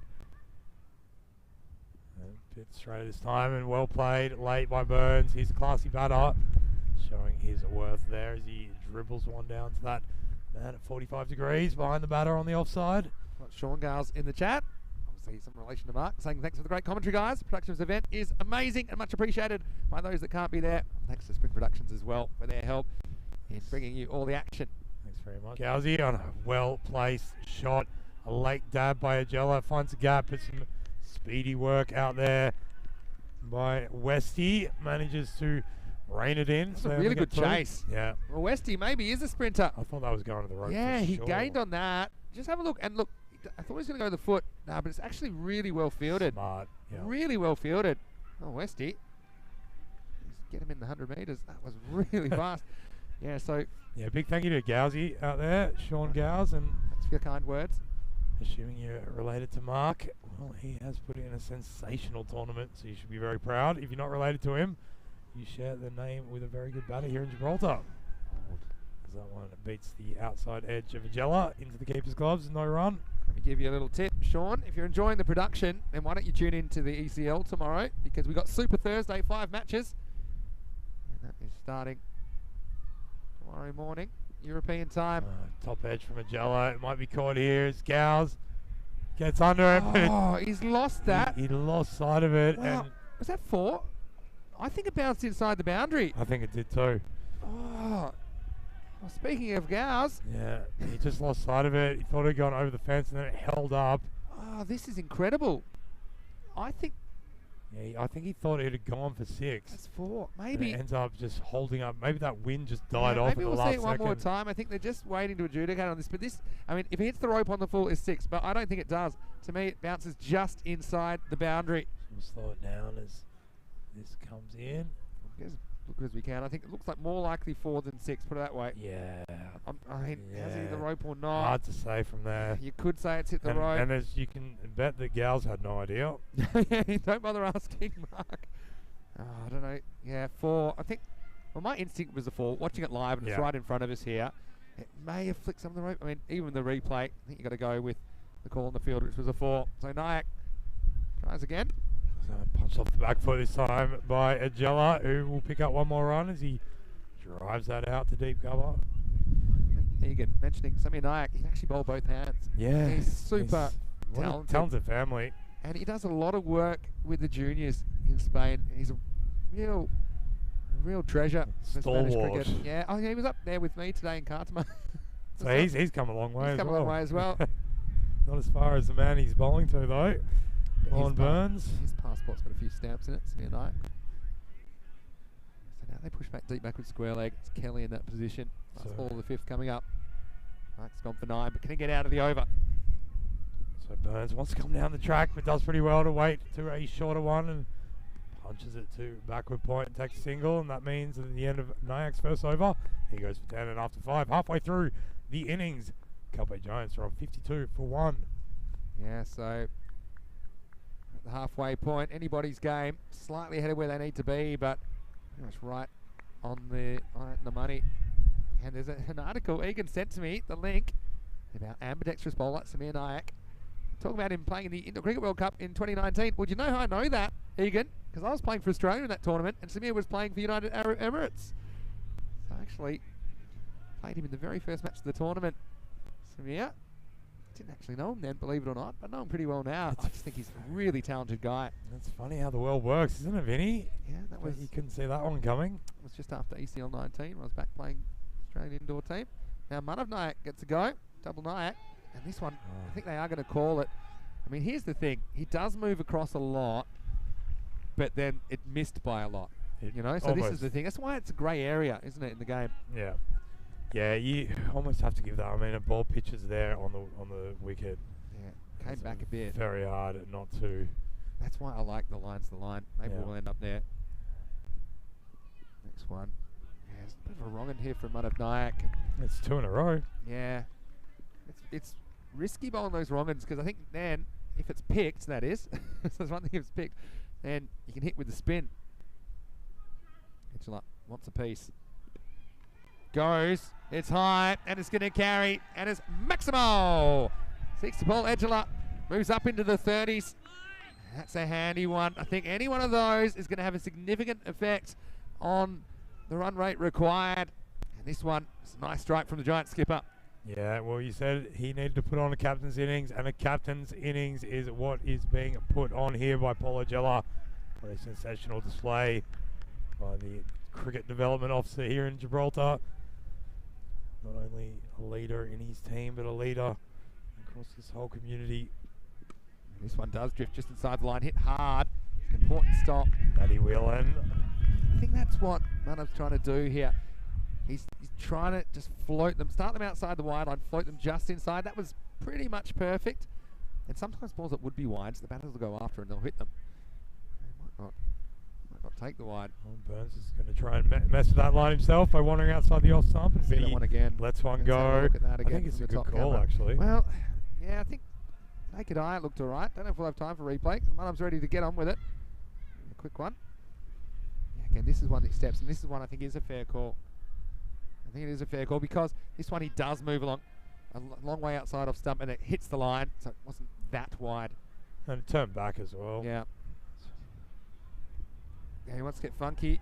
He's going nowhere. It's the keeper's nightmare. Your whole life flashes before your eyes.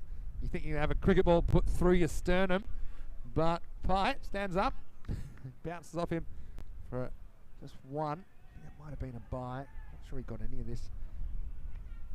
Burns trying to get funky, plays that shot well. Last ball of the over again. It's gone for 10 at the moment. Can he get out of it without any more damage? He does, because Ezra swings and misses, but maybe not. It's a wide call. Oh, such a game of fine margins. He's going to have to bowl it again. I thought he'd gotten away with that.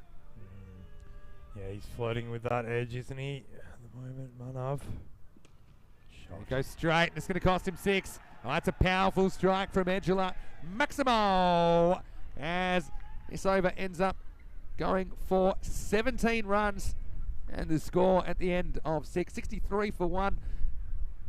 Let's see. After that, this equation, I think, tilted heavily in favour of the Giants. It's all about this partnership. We talked about the importance of it, Joe. At the moment, it's flourishing. But I guess the question is, can they hold on? 30 required off the last 24 balls, and this partnership at the moment is worth 56. Yeah, they're going to have to find another bowler to find 2 overs from as well, which is always going to be the danger. You can expect Samir Nayak will adjust to his last over and try to keep that line outside off stump and a bit fuller, but it all depends who bowls those other 2 overs as well. This is the 2 men you want at the crease, isn't it? If you're a Giants fan, Burns, he hasn't had to do too much. He's just run a ball 15, but Edgerley's come out and taken the bull by the horns. Had a slow start with the bat to this tournament, remember, on night 1. And he's coming to the fore in the final, facing Samir Nayak. This is Burns. He pushes away for a single, brings Edgerla back, and he's eyeing off a half century. Well, we did talk about if Edgerla scored a whole bunch of runs, he might become the leading run scorer. Well, I don't think he'll score that many, but I don't think he'll care if he's able to take his team to that target of 99. Slower one from Nayak that time. And now there's not really that pressure to be hyper aggressive. I think it's more about just knocking these off systematically, kind of maybe a little bit more conservative to keep this partnership alive. I think you're seeing that from Burns. He's got 9 off 12 in this partnership.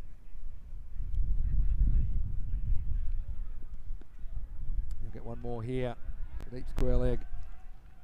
And look, they might not have been going at supersonic pace, but they haven't had to. At the end of the day, every single over has produced a boundary, bar the one from Michael Kelly, which still they managed to turn over the strike every single ball. There was no dot balls in that. So it's been a good, consistent, just rotating of the strike and, you know, hitting the bad ones to the rope. Yeah, for sure. So mentioned Samir Naik's played outdoor cricket as well for the UAE. Oh, this is hit so hard, and it's new balls, please. Yeah. This one is going to whack. Unfortunately, the house across the street bounces back. That one really, it's alarm bells now. It's a full-blown emergency for Tariq. As Compe Giants, they're within about 20 runs of getting sweet revenge for their 2 losses on opening night, and they're in a great position to take the trophy now. Yeah, and this was just beautiful watching of the ball onto the bat by Edgela. Just knowing that ball is moving back into him and just played with that spin. 65 off 33 and 47 of those runs to the skipper. Just happy to knock this one down. Has he just changed hands? No? Yeah, we'll get a replay of that one. I was watching Edgela. But yeah, Samir is trying something a bit different. And we mentioned he can bowl both hands. We've got a replay of that, but it's the end of 7 overs. The score is 79 for 1. And this one was the left-hander, but he can do it all. Samir Nayak, but he'll be frustrated. There's a crowd watching on. I mean, this is no foregone conclusion, though. You'd have to say, you know, you remove these 2, it's going to be a really nervous finish, I think, for whoever has to come in. As we have a look at what's coming up tomorrow, Super Thursday, first one of ECL 22. The top 3 fight for position on Finals Friday. They're already through. ACT from Austria, as well as Tunbridge Wells from England, and Dreux. They will feature on Finals Friday, but only 2 of them will get the double chance. The 2 best performers tomorrow will secure that, while 4, 5 and 6, which is Farnholm, Helsinki Titans and Star from Luxembourg, they will have their heads on the chopping block only one of them will survive Super Thursday and make it to finals Friday. A bit of an appeal. Umpire has a really good look. Says no. Yeah, just bouncing too high, going down leg there. It started really far outside the off stump from Orfila, who's been another great bowler. He gets natural in-swing, but then also that wind really aiding. It did hit on the hip. Yeah, it was the height, wasn't it? I mean, I think the actual straightness of it was probably okay. Just a reminder, join us for that ECL tomorrow from 8 a.m. GMT, 9 o'clock in Central Europe, 1:30 p.m. in India for more cricket. Tries to sweep. This time says no. What he normally does well, Burns, here, he normally gets well outside the off stump when he plays that shot. So if there is an impact, it will be outside off stump. I don't know if we've got this one from the main camera. You'll be able to see what I'm talking about. But yeah, Orfila, he needs to come up with a miracle over here. Basically, it's more about the wickets. I think they need to remove these batters. He's just playing with him now. It's in the air, and well, he gets one. He gets a wicket, and Samir Naik, he spikes the ball. Well, they needed the wicket, and Angela, well, he won't make his half century. He falls on 48, but still, it's been potentially a tournament-winning knock from that man. And well, two players there that have been instrumental in the development of cricket in this region. Angela just slicing it, and Samir Naik catching it and throwing it away as the partnership is broken, and it's 81 for 2. Breaks the partnership of 68. That means this man, Sam Houghton, is coming on out to the crease as Angela gets some really warm applause. A standing ovation actually from his team and from the other members in the grandstand. Yeah, as good as a 50. As good as a 50, really. Yeah. Well done, Paul. And now, I was going to say it'll be nervous moments for whoever comes in next. Well, maybe I was wrong. I don't think this man can get nervous. That's what I mean. They've said in the Iceman, Sam Houghton, he's got ice in his veins. And so, you don't be too bothered about this. And look, I don't require, it's not huge. 18 off 15. But credit to Orfila, he's got 1 for 9 off 3 deliveries. Yeah, and he's always liable to pick up wickets. That brings him equal with Botta on the leading wicket takers of this tournament with 8 now. Houghton is on strike. This is really well. And it's pretty much into the gap. I think they'll come back for 2 here. It's good running. Yeah, really good running. Burns does the little things. You can see how professional he is about how he goes about it, those little things. He wasn't thinking, okay, I want the strike here. He was thinking, I think an extra run here, and he trusts his partner Houghton, who has had a very good series. He's a man we'll see for Zagreb Sokol, the Croatian champion club in ECL 22 next week in Group B. 2 to come in this over. Shots. Come out and hit the ball really well straight away. Sam Houghton gets a 3rd run here. Yeah, and I really like the trust that they've put in him by bringing him in at this stage. The finals on the line, they're in a position to win it, and they know that he can do it. And we've seen throughout the tournament that they've been willing to mix their lineup around, give different players a chance. But on this occasion, they are playing to win. Yeah, I mean, he's earned the trust of his teammates, hasn't he? On. It's a quarter wide. See this one again on the replay. And Lawrence just hasn't had a great game, to be honest. But what he's done is he just stayed there. And as long as he's there, you feel that Giants got this in control. Well, it's the most movement he's had all day. He's been on a bus for 9 hours. Yeah, it's another one where you could argue, oh, he's moved significantly. That's what I mean. It becomes too subjective for me. Yeah, just call the wide to the wide. Wide to wide. Yeah. Oh, good bowling. This time. Well, he's been knocked over. Well, I think this has bowled him. Yeah, I didn't even realise at first. Yeah, he moved outside the line, and that ball just tailed back in, and it went all around him and knocked out the leg stump. Yeah, well, this is what I think more people should do when batters move across. Everyone's talking about, oh, how much wider can you bowl it? Well, here's an idea. Why don't you bowl it at the wickets? Because if you do, you've got a very good chance of that happening. So watch it out there, bowlers. Take it on. It's not as easy as it looks to bat and try and play this shot. So, well, Orfila, I said, to have any chance, they have to remove both of those batters, and they do in the 8th. So maybe we'll get the blockbuster finish after all. Orfila takes 2 for 4 in the 8th, and the score is 85 for 3. Adam Orfila now having 9 wickets for this series and being the unsurpassable leading wicket taker. You're exactly right. Unless Michael Kelly manages to take 2, yeah. Okay, well he could. He could do. Only 2. Yeah, he could do. Oh, this is huge now. So got Houghton out there, and it's Paddy Hatchman that's gone in. I'm glad we got another twist, Vinny. Yeah, you felt like the game, with those two there, it's going to be over with time to spare. Now, Houghton, I've been calling the Iceman because he's just a good finisher. And I actually like the move of spin because I think Houghton looked really comfortable against Filler, who bowled a good over, but he was crunching those drives. So I think they're thinking, let's change it up. Manav will always first over, 17 including a bye off that over. Now he's got the biggest over of the tournament, 14 to win off the last two. Hit well, Houghton's been good so far. Well now Paddy, he loves crunching big sixes, but what's his tactics at this stage? I mean, they only need tick over a run of ball. I think you can afford to be a bit more selective, but what you don't want is dot balls, because then you're really going to find the pressure is going to raise fast on the batting team. Well, let's have a look at who's liable to come out if he does go out. Say Joey Marples is probably the next one in. Yeah.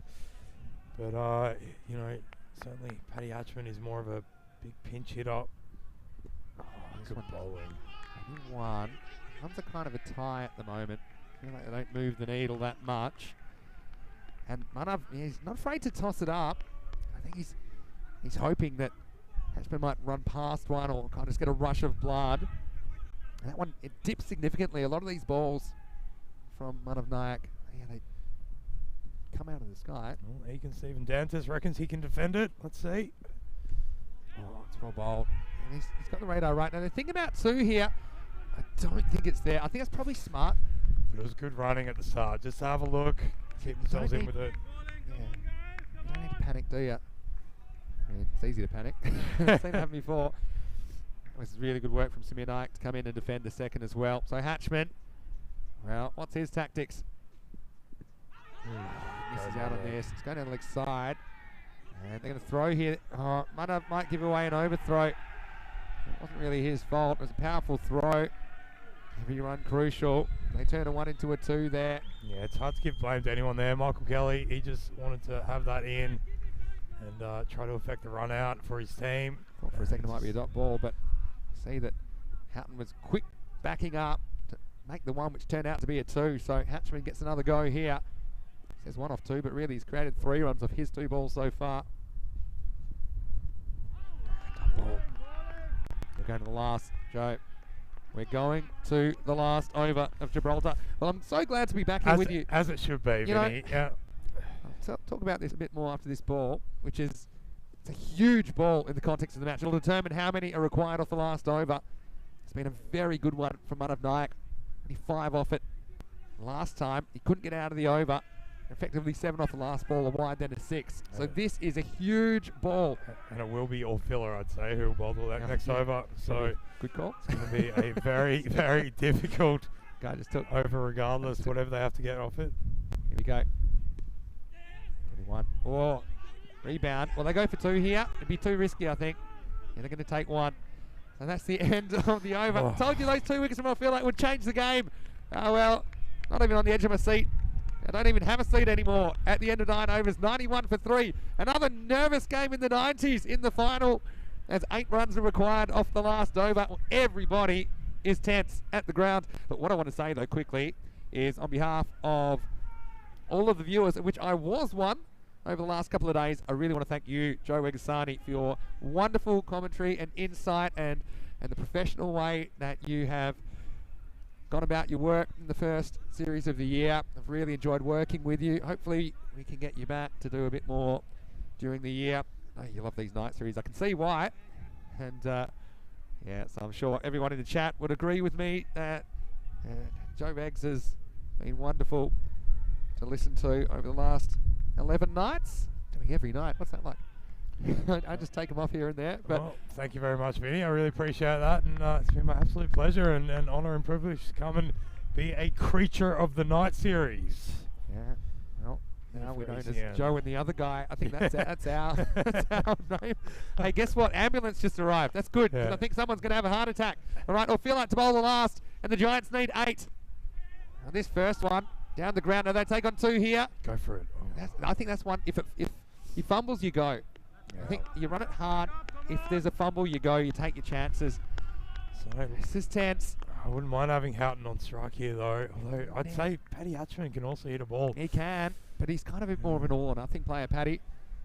The Iceman on strike, and he's knocked over, and Orfila does it again. Well, he could be the hero for Tarek. He's come in, and he's removed 3 top batters for the Giants, and another twist in this game as the Iceman melts in the last. And the Giants 92 for 4 with 7 required off the last 4, and a new batsman in to face the music. Yeah, I tell you don't want to be is that new batsman Dave Robeson coming in after this sensational bowling effort from Adam Orfila, really cementing his place as probably the top bowler of a very good range of bowlers here in Gibraltar. Yeah, and look, he's just attacked the stumps, and like you said, Vinny, that is what you get. Yeah, I mean, Houghton was hitting him really well last over, but you only have to miss one. That's what cricket is. And Tarek back from the dead. I mean, they did not look to have a prayer when the opener Burns and Edgell number 3 were at the crease. Up and going, I mean, I could have two unbelievable cricket matches in 2 countries today. After that England versus France earlier in the day up in Spain, I'm down in Gibraltar, and I'm loving this final. I've got to say, at the moment, it's probably advantage Tarek, but I mean, things can change so quickly. Here we go, 7 off 4. Robeson in the hot seat, hits it, and I think this might have been touched by the fielder, but it goes to the boundary. It just blasts through the mounted cover, and Robeson says, "I'll take the pressure and I'll eat it up," and that makes it 3 off 3. What a moment! What are we watching here, Vinny? How is the nerve on this man to just come out to the leading wicket taker, pushes one slightly wide, and he just drives through the line of the ball. It was Kelly. I felt that he might have got a fingertip on it. That cover. Oh, you can see the Giants behind there. None of them can stay still. I think you gamble now and bring a few more people up. I think that's exactly. Thinking about it. I just think I would rather they have to play a big shot to win the game. I mean, I suppose you think if you can stay alive and concede 1 this time, but a 1 might become a 2, and then that becomes really difficult. I think it's worth kind of half gambling and maybe bring in a short mid-wicket short cover just to increase the likelihood of a dot. But I mean, you got to think real quick. Yeah, he's come in now, Samir. Called this a seesawing game. It has been. 3 wins it now. Hits it, gets past Kelly. Well, will they go for 2 here? Yeah, well, they think about it, and they don't. So 2 off 2. He has a tingle, Vinny. I mean, could we get 2 last ball finishes on finals night? I don't care where you are around the world. I don't care how much cricket you've watched, and I've watched plenty. You will never find action like you'll find pound for pound on the European Cricket Network. 2 off 2. Hatchman, he hasn't really hit too many in the middle of the bat since he's been there. He's 3 off 5. He can win the game. Any score now, a single will tie it for the Giants. 2 off 2. Okay, now do they go for it here? They might as well. They'll win the game if they get away with this. They need to run out, and he's dropped it, and that's the game. And that is the game. Orfila, who's been incredible with the ball, but he will be so disappointed to miss that, and it's the Giants running on in jubilation. And it was a good decision, I think, by Robeson to come back for 2. They had the wickets in hand. They made Tarek make the play. Unfortunately for Orfila, he couldn't take the ball cleanly. Shades of Nathan Lyon in the Ashes. You've got to feel for Orfila, that's for sure. And if he gets that, then we're going to the last ball, and he could potentially force a golden ball if he could prevent any further score. But, well, Joe, what an advertisement for Gibraltar cricket. What a series it's been. And, yeah, it's been great to be a part of it. Great to be with you. Great for all the viewers as well, I'm sure, as we get 2 thrilling finishes on finals night. But it's the Giants who reign supreme in this FanCode European Cricket T10 Gibraltar. Yeah, what is becoming a formidable series here. One feels we've got the makings of some fantastic cricketing culture, as you can see there. This attempt, Orfila just struck him on the thumb. Just rushed it. Have we got that whole replay one more time? I was just looking. I just thought for a second that's spotted a 1 short. I was just glancing. I thought, look at him touching his bat here. They're on short. See here? Oh, yeah, just no, I think he's line, okay. Yeah. That's one. Get him back out there. Go on the ball.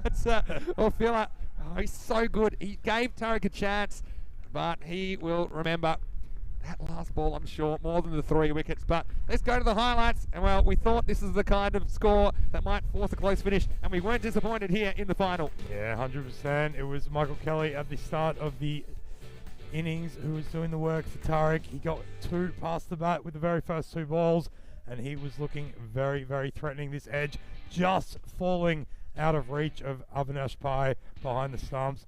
Mark Gowes came on and Scotty Rowbottom, he wasn't messing around, but then he skied one and was caught very safely there at point by Samir Nayak.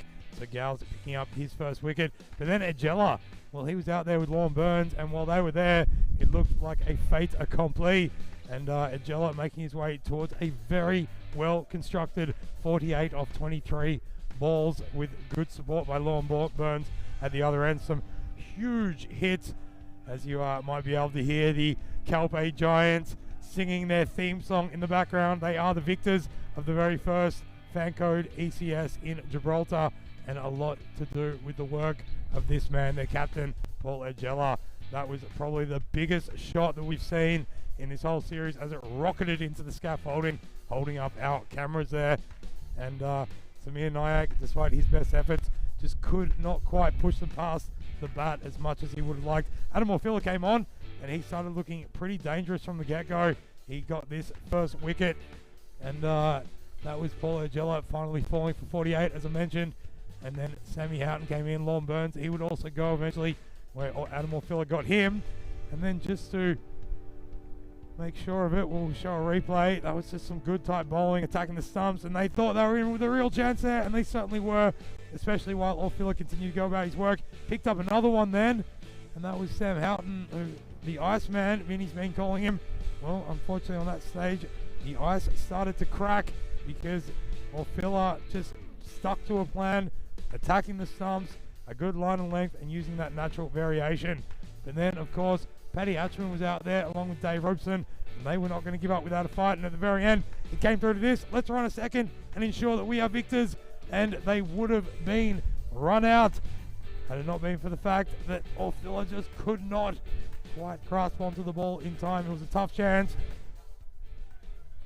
And at the end of the day, the Calpe Giants come out, the first victors of the ECS, FanCode ECS here in Gibraltar. And here to celebrate, well, you can hear some heavy breathing there because he's a very excited man. It's Paul Edgella, the captain of the Calpe Giants.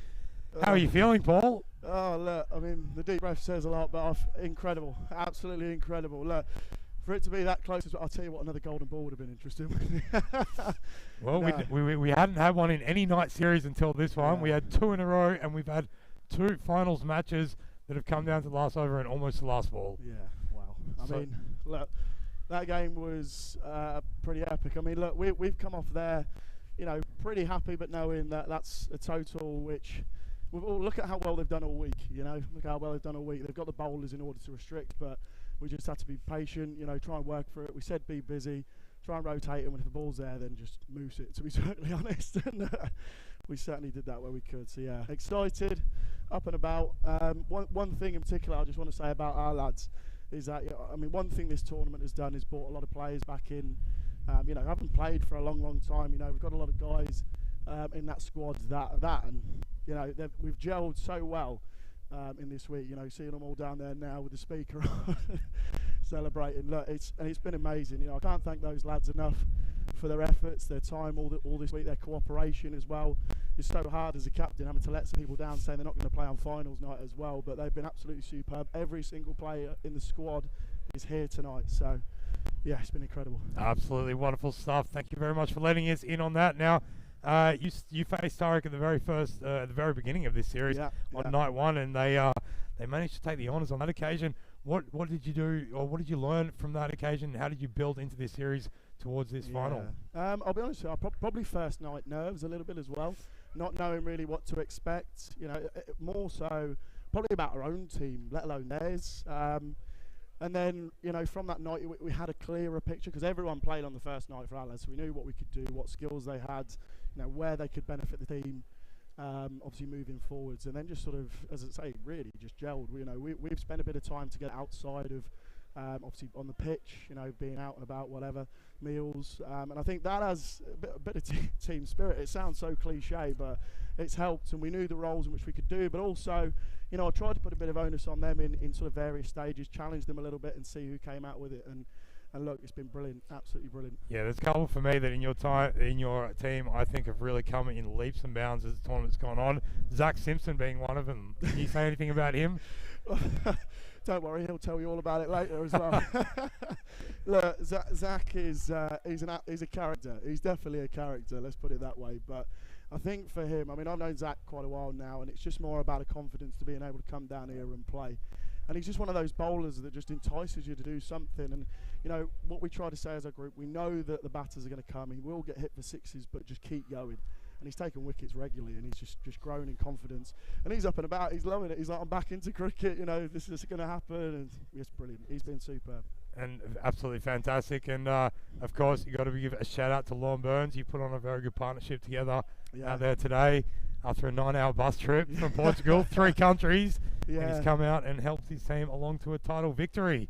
Yeah, he certainly has. Yeah, look, it's quite funny. We were chatting out there. He said he could barely hit it off the square. It's just getting me on strike. But look, no, I mean, Lorne is incredible as a person, as a player. And I think, you know, Gib cricket moving forward is just, you know, learning from someone like him and just having him around, you know, having that experience of, you know, higher honours and sort of playing with him and learning from him as a coach. He's a great coach as well. Look, excellent cricketer. I mean, that partnership there really sort of set us up as we got going. You know, if we knew we could hang around for long enough, then we could get over the line. Maybe not as close as we made it, but look, you know, he's done the job. Absolutely quality. And how about the development for Gib cricket here with this tournament? Have we seen some rivalries emerging? Have we seen a few tensions were arising as the series went on? Oh, look, I mean, there's always going to be it in cricket, isn't there? There's always going to be a bit of that. Look, what this can do for Gibraltar cricket moving forward is just completely grow the game like so much here. It's incredible. You know, we haven't played cricket here for 5 years. I hope, you know, for the viewers, I understand that obviously a long time, and just being able to see cricket's being played here. You know, our crowd here today, we've got a lot of parents and juniors, which is amazing to see. They can start seeing some role models performing in front of their very eyes, and, you know, just trying to grow the game itself, getting more people involved. You know, we're looking to start our sort of Premier League in the coming months, and with, you know, we was looking at 3 teams, maybe even going to 4 with the amount of you know, interest we've had through this.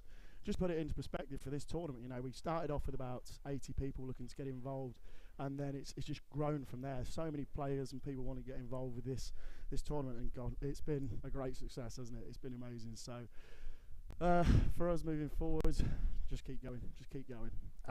More events coming. Absolutely. Well, we have been absolutely stoked to be a part of this, Paul. And is there anything else that you want to say to the viewers out there, telling people about the way Gibraltar cricket's going and what's to come? Yeah, first and foremost, it's been great having you guys here. Obviously, the commentary and stuff. All of our guys go home and watch the videos back anyway, watching all the matches. So, look, I know there's people pretty much all around the world watching this as well. I've got family at home, you know, a friend in America who's also watching. It's great, you know, you guys being here in this platform and what yourself and Vinny bring to the viewers, and just being able to run this here. It's been a great tournament, and look, for clubs and associations and, you know, international teams looking to get involved and come over, by all means, please get in touch. We'd love to have you and, you know, host you in the coming months. Men's, women's, you know, junior teams. We'd love to have you over and get involved. It's a great place to come, great place to be. The facilities are incredible, and during the summer, well, it's a bit cold now, but during the summer it's different heat. Yeah, I cannot wait to get back here for a nighttime summer series. I've got to tell you, Paul. Well, thank you so much. You've been an absolute inspiration. He put on 48 today to steer his side home in their first title win. Get over there and celebrate with your teammates. Cheers, guys. We've got the presentation coming up. Paul Agella, thank you so much. And we will be seeing him very shortly as the group all gets together to make the presentation. Vinny Sando will be will be down there. We're all a little bit flabbergasted here, and that's the best way to be after an ECS, because of course it means it was tight, it means it was contested, and it means the results didn't necessarily always go the way we expected. But at the end of the day, I feel like the 2 best teams were out there competing in the finals, and the Calpe Giants, very well led by that man Paul Agella, who you can see just running onto screen now, were absolutely fantastic. And just as we wait for the presentations to start to take place, I have to say a big thanks myself for everyone out there for tuning in and being a part of it every night in the chat, and the fact that we've had such great support all around the world, people coming in from the USA and India and Australia and New Zealand, and of course here in Europe, and there is so much more European cricket to come. We are by no means done and dusted. It's only the beginning of 2022, and that means that it is certainly going to be a fantastic year of cricket. All right, we're ready to go down to Vinny Sando for the presentation now. I'm Joe Wegasani, and until next time, ciao for now.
Everybody, and welcome to the trophy ceremony for the first ECN event of the year. It was the FanCode European Cricket T10 Gibraltar.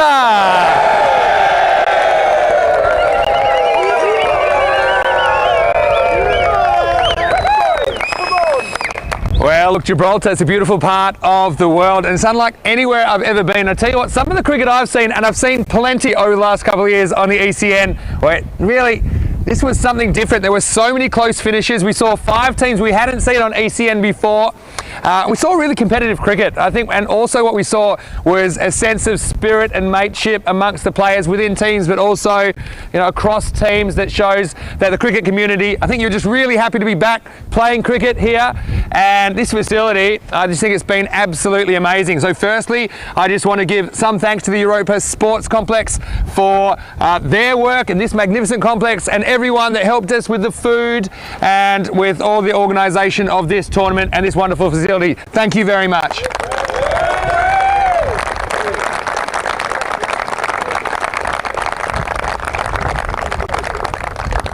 Yeah, it's a ground unlike any other, and to be honest, there's a few characters here. They're also unlike any other that I've come across on my ECN journey so far. But look, on behalf of the European Cricket Network, I want to thank you guys as well. Some of you travel a long way to be here, make some big sacrifices. I know, Lorne, you're on the bus for 9 hours today. Well, I hope it's worth it for you. Congratulations on a great tournament. And, you know, it really is symptomatic of the sacrifices I know that a lot of you make to play cricket in territories where it's a little bit difficult because of geography and a bunch of other factors. But it's been great to be in Gibraltar for the first time. We've really enjoyed it. Look, I want to give a big shout out as well to the Blue crew, the ECN crew. I know you've had a great time here.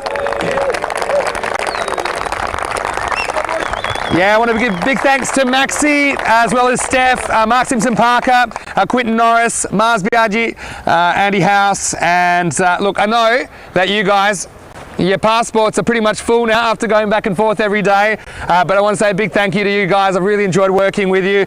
And also, I want to give a big shout out to my co-commentator, or really, I was his co-commentator. Today I was called, I really like Joe and the other guy, so I want to give a big thank you to Joe Wegasani. Thank you so much.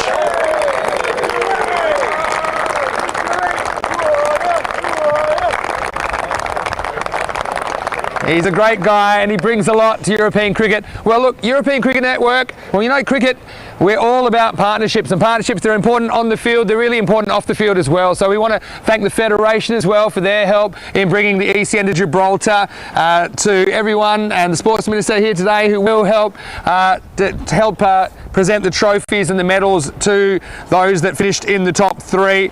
And look, I also want to give a bit of a shout out to the teams that didn't quite make the medals, because I think they brought a lot to this tournament. And look, Sloggers, well, how about them? They finished 5th, but they will remember that Golden Ball victory, and I'm sure they've already told you that they think they're the best team because they beat both of you. And I'm sure that Shaka would be very proud of the way that you played this tournament. And look, also the Pirates, well, they showed something last night, didn't they? I was watching from up in Spain.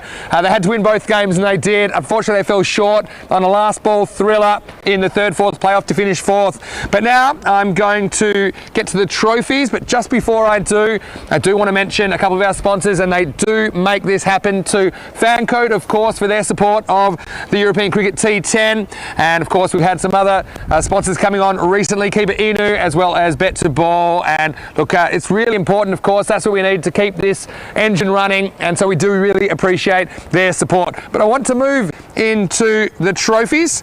Now, just before I do, I always forget these people, and I better not, because they are the reason that the coverage comes to you. So to you guys at MSTV and Spring Productions, thank you so much. Thank you so much for your work.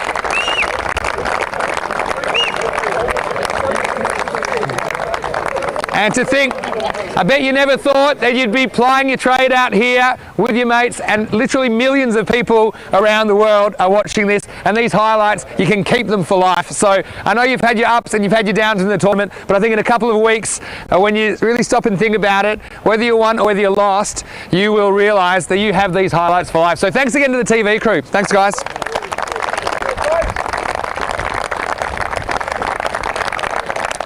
And one more group of people that I do want to thank, and look, I think they were just outstanding. I mentioned them a lot on the broadcast in a positive light, and look, sometimes they didn't get noticed, and I think that is a good thing, but I did notice them and I thought they were spot on. I want to give a big thank you to the umpiring crew. Well done, guys. Very, very well done.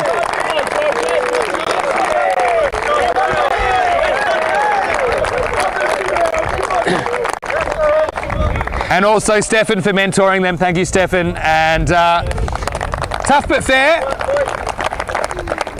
Stefan talked about refereeing here as he tries to be tough and fair and to keep warm. They were the three things that he was going for. He's got a few layers on him right now. Anyway, without further ado, let's go to the trophies, and I'll ask the captains of the third place team to come up. Well, this team, well, they excited me a lot, especially what I saw from them on the first night. They chased down a really big score against the Sloggers, and look, they had their ups and downs. They certainly had a lot of talent in their lineup, and look, I think you've got a lot to be proud of. I mean, half their team, I think they're going to spend a fair bit of time at the physio in the next couple of weeks. Even the young ones were going down by the end, but it was a last ball thriller, and I'd like to invite Ian Latin, the captain of Bavaria, to come up and collect the third place trophies. There you go. Congratulations. You can give them a fist bump as well. There you go. You can take all of those and hand them out. They're all yours. Thank you very much. I'll make that with you. There you go. Can you manage? Yeah. Thank you. Good on ya. Bavaria!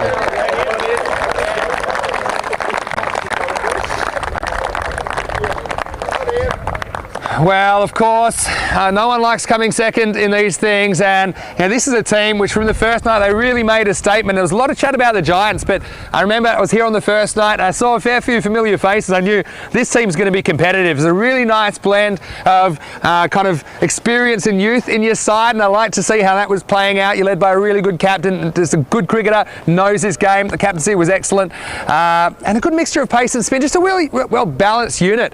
I think you guys probably know that T10 cricket, anything can happen in a particular game, but you impressed in the group stages. You were top of the table for a reason. I want to congratulate you on your tournament. And look, once again, like I say, in a couple of weeks, you'll look back and you realise that you played a great tournament. So ladies and gentlemen, please, a big round of applause for Avinash Pai from Tariq.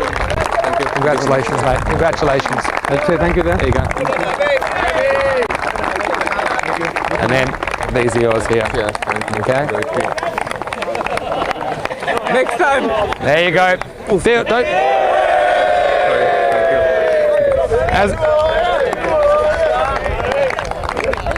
Avinash, you know I'm a big fan, but that was a bit like your wicket keeping tonight early on. But I'm just joking, you had a great tournament. Thanks so much. It made so many friends here. It's great to keep expanding our community. That's what it's all about. And I love going to new places and making these relationships, friendships that I know will last a long time. Look, before we get to the winners, I do have an individual award for Player of the Series. Now, there's so many players I could mention here. I'm not going to really give too much of a rundown, but, lots of players impressed. Of course, Lorne Burns, you're in the conversation. I think Sam as well, just for how you did your work and when you did your work, were very good for the Calpay Giants. I mean, we had a lot of magic moments. Ian, the way you batted, Ian Latin for Bavaria, and Sammy Boda as well, had a great tournament. Reyes, just looking around to see so many potential winners. I think for you guys, well, plenty of good performance. Samir in particular, Samir Naik, I think had an excellent tournament. I think you're a great cricketer. I know you're disappointed tonight, but I really appreciate the work that you do for cricket in this region. So many I could mention. I think that, in particular, Adam tonight as well, Adam Orfila, I mean, what a great game. Really,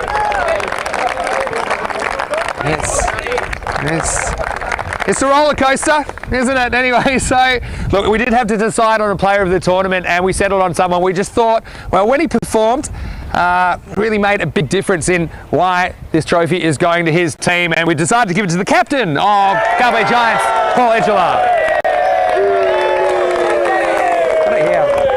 Right up. It's in my pocket. There you go. Congratulations. Cheers, mate. There you go. Thank you. Cheers, mate.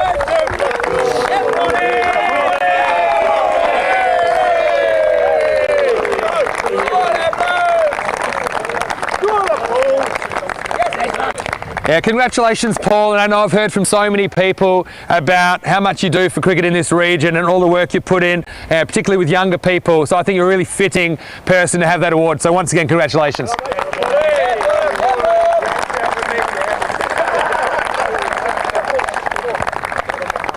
Now, before it gets a bit crazy and we have you guys up to collect your medals, have a little bit of news, and this is breaking news. Okay?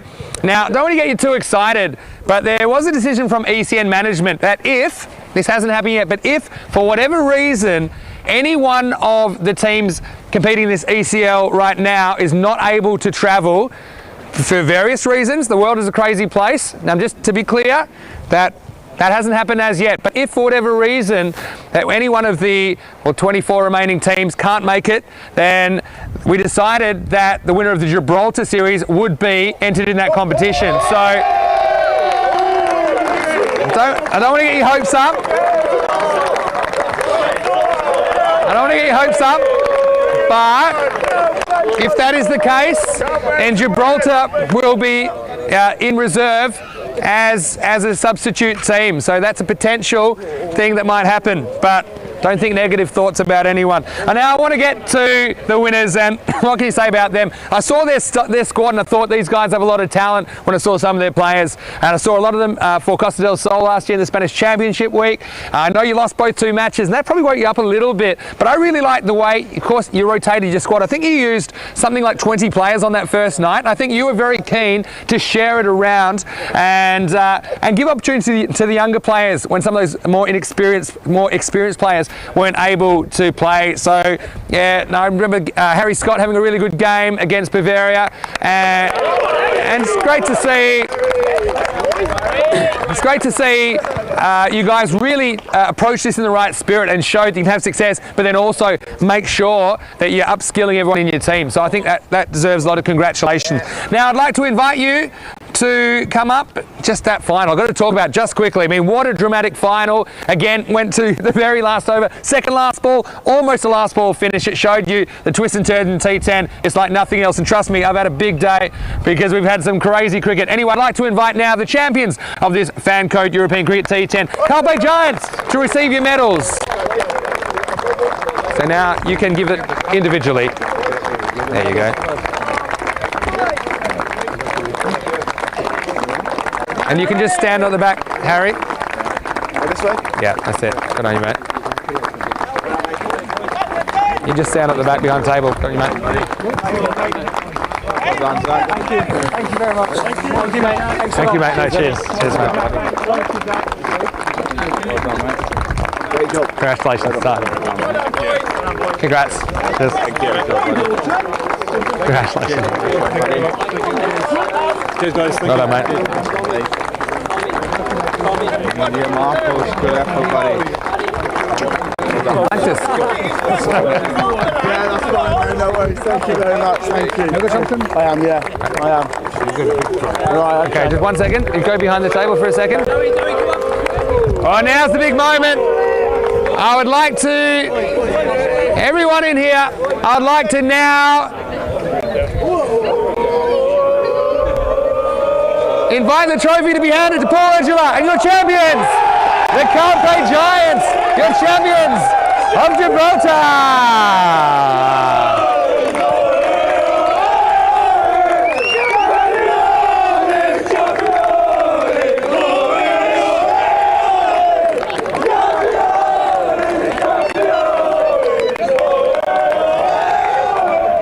Well, what a final. What a finals night. 2 last over finishes, including a last ball finish with incredible amount of cricket we've seen over the last few days. But we'll be back tomorrow for more cricket action and excitement for ECL 22. Back in the morning. Until then, Vinny Sandy, Mr. Maximo, on behalf of everyone at the European Cricket Network, have a happy and safe evening. See you in the morning. Back up in Spain. You're watching ECN. This has been the FanCode European Cricket T10 Gibraltar. Good night. Wrong camera.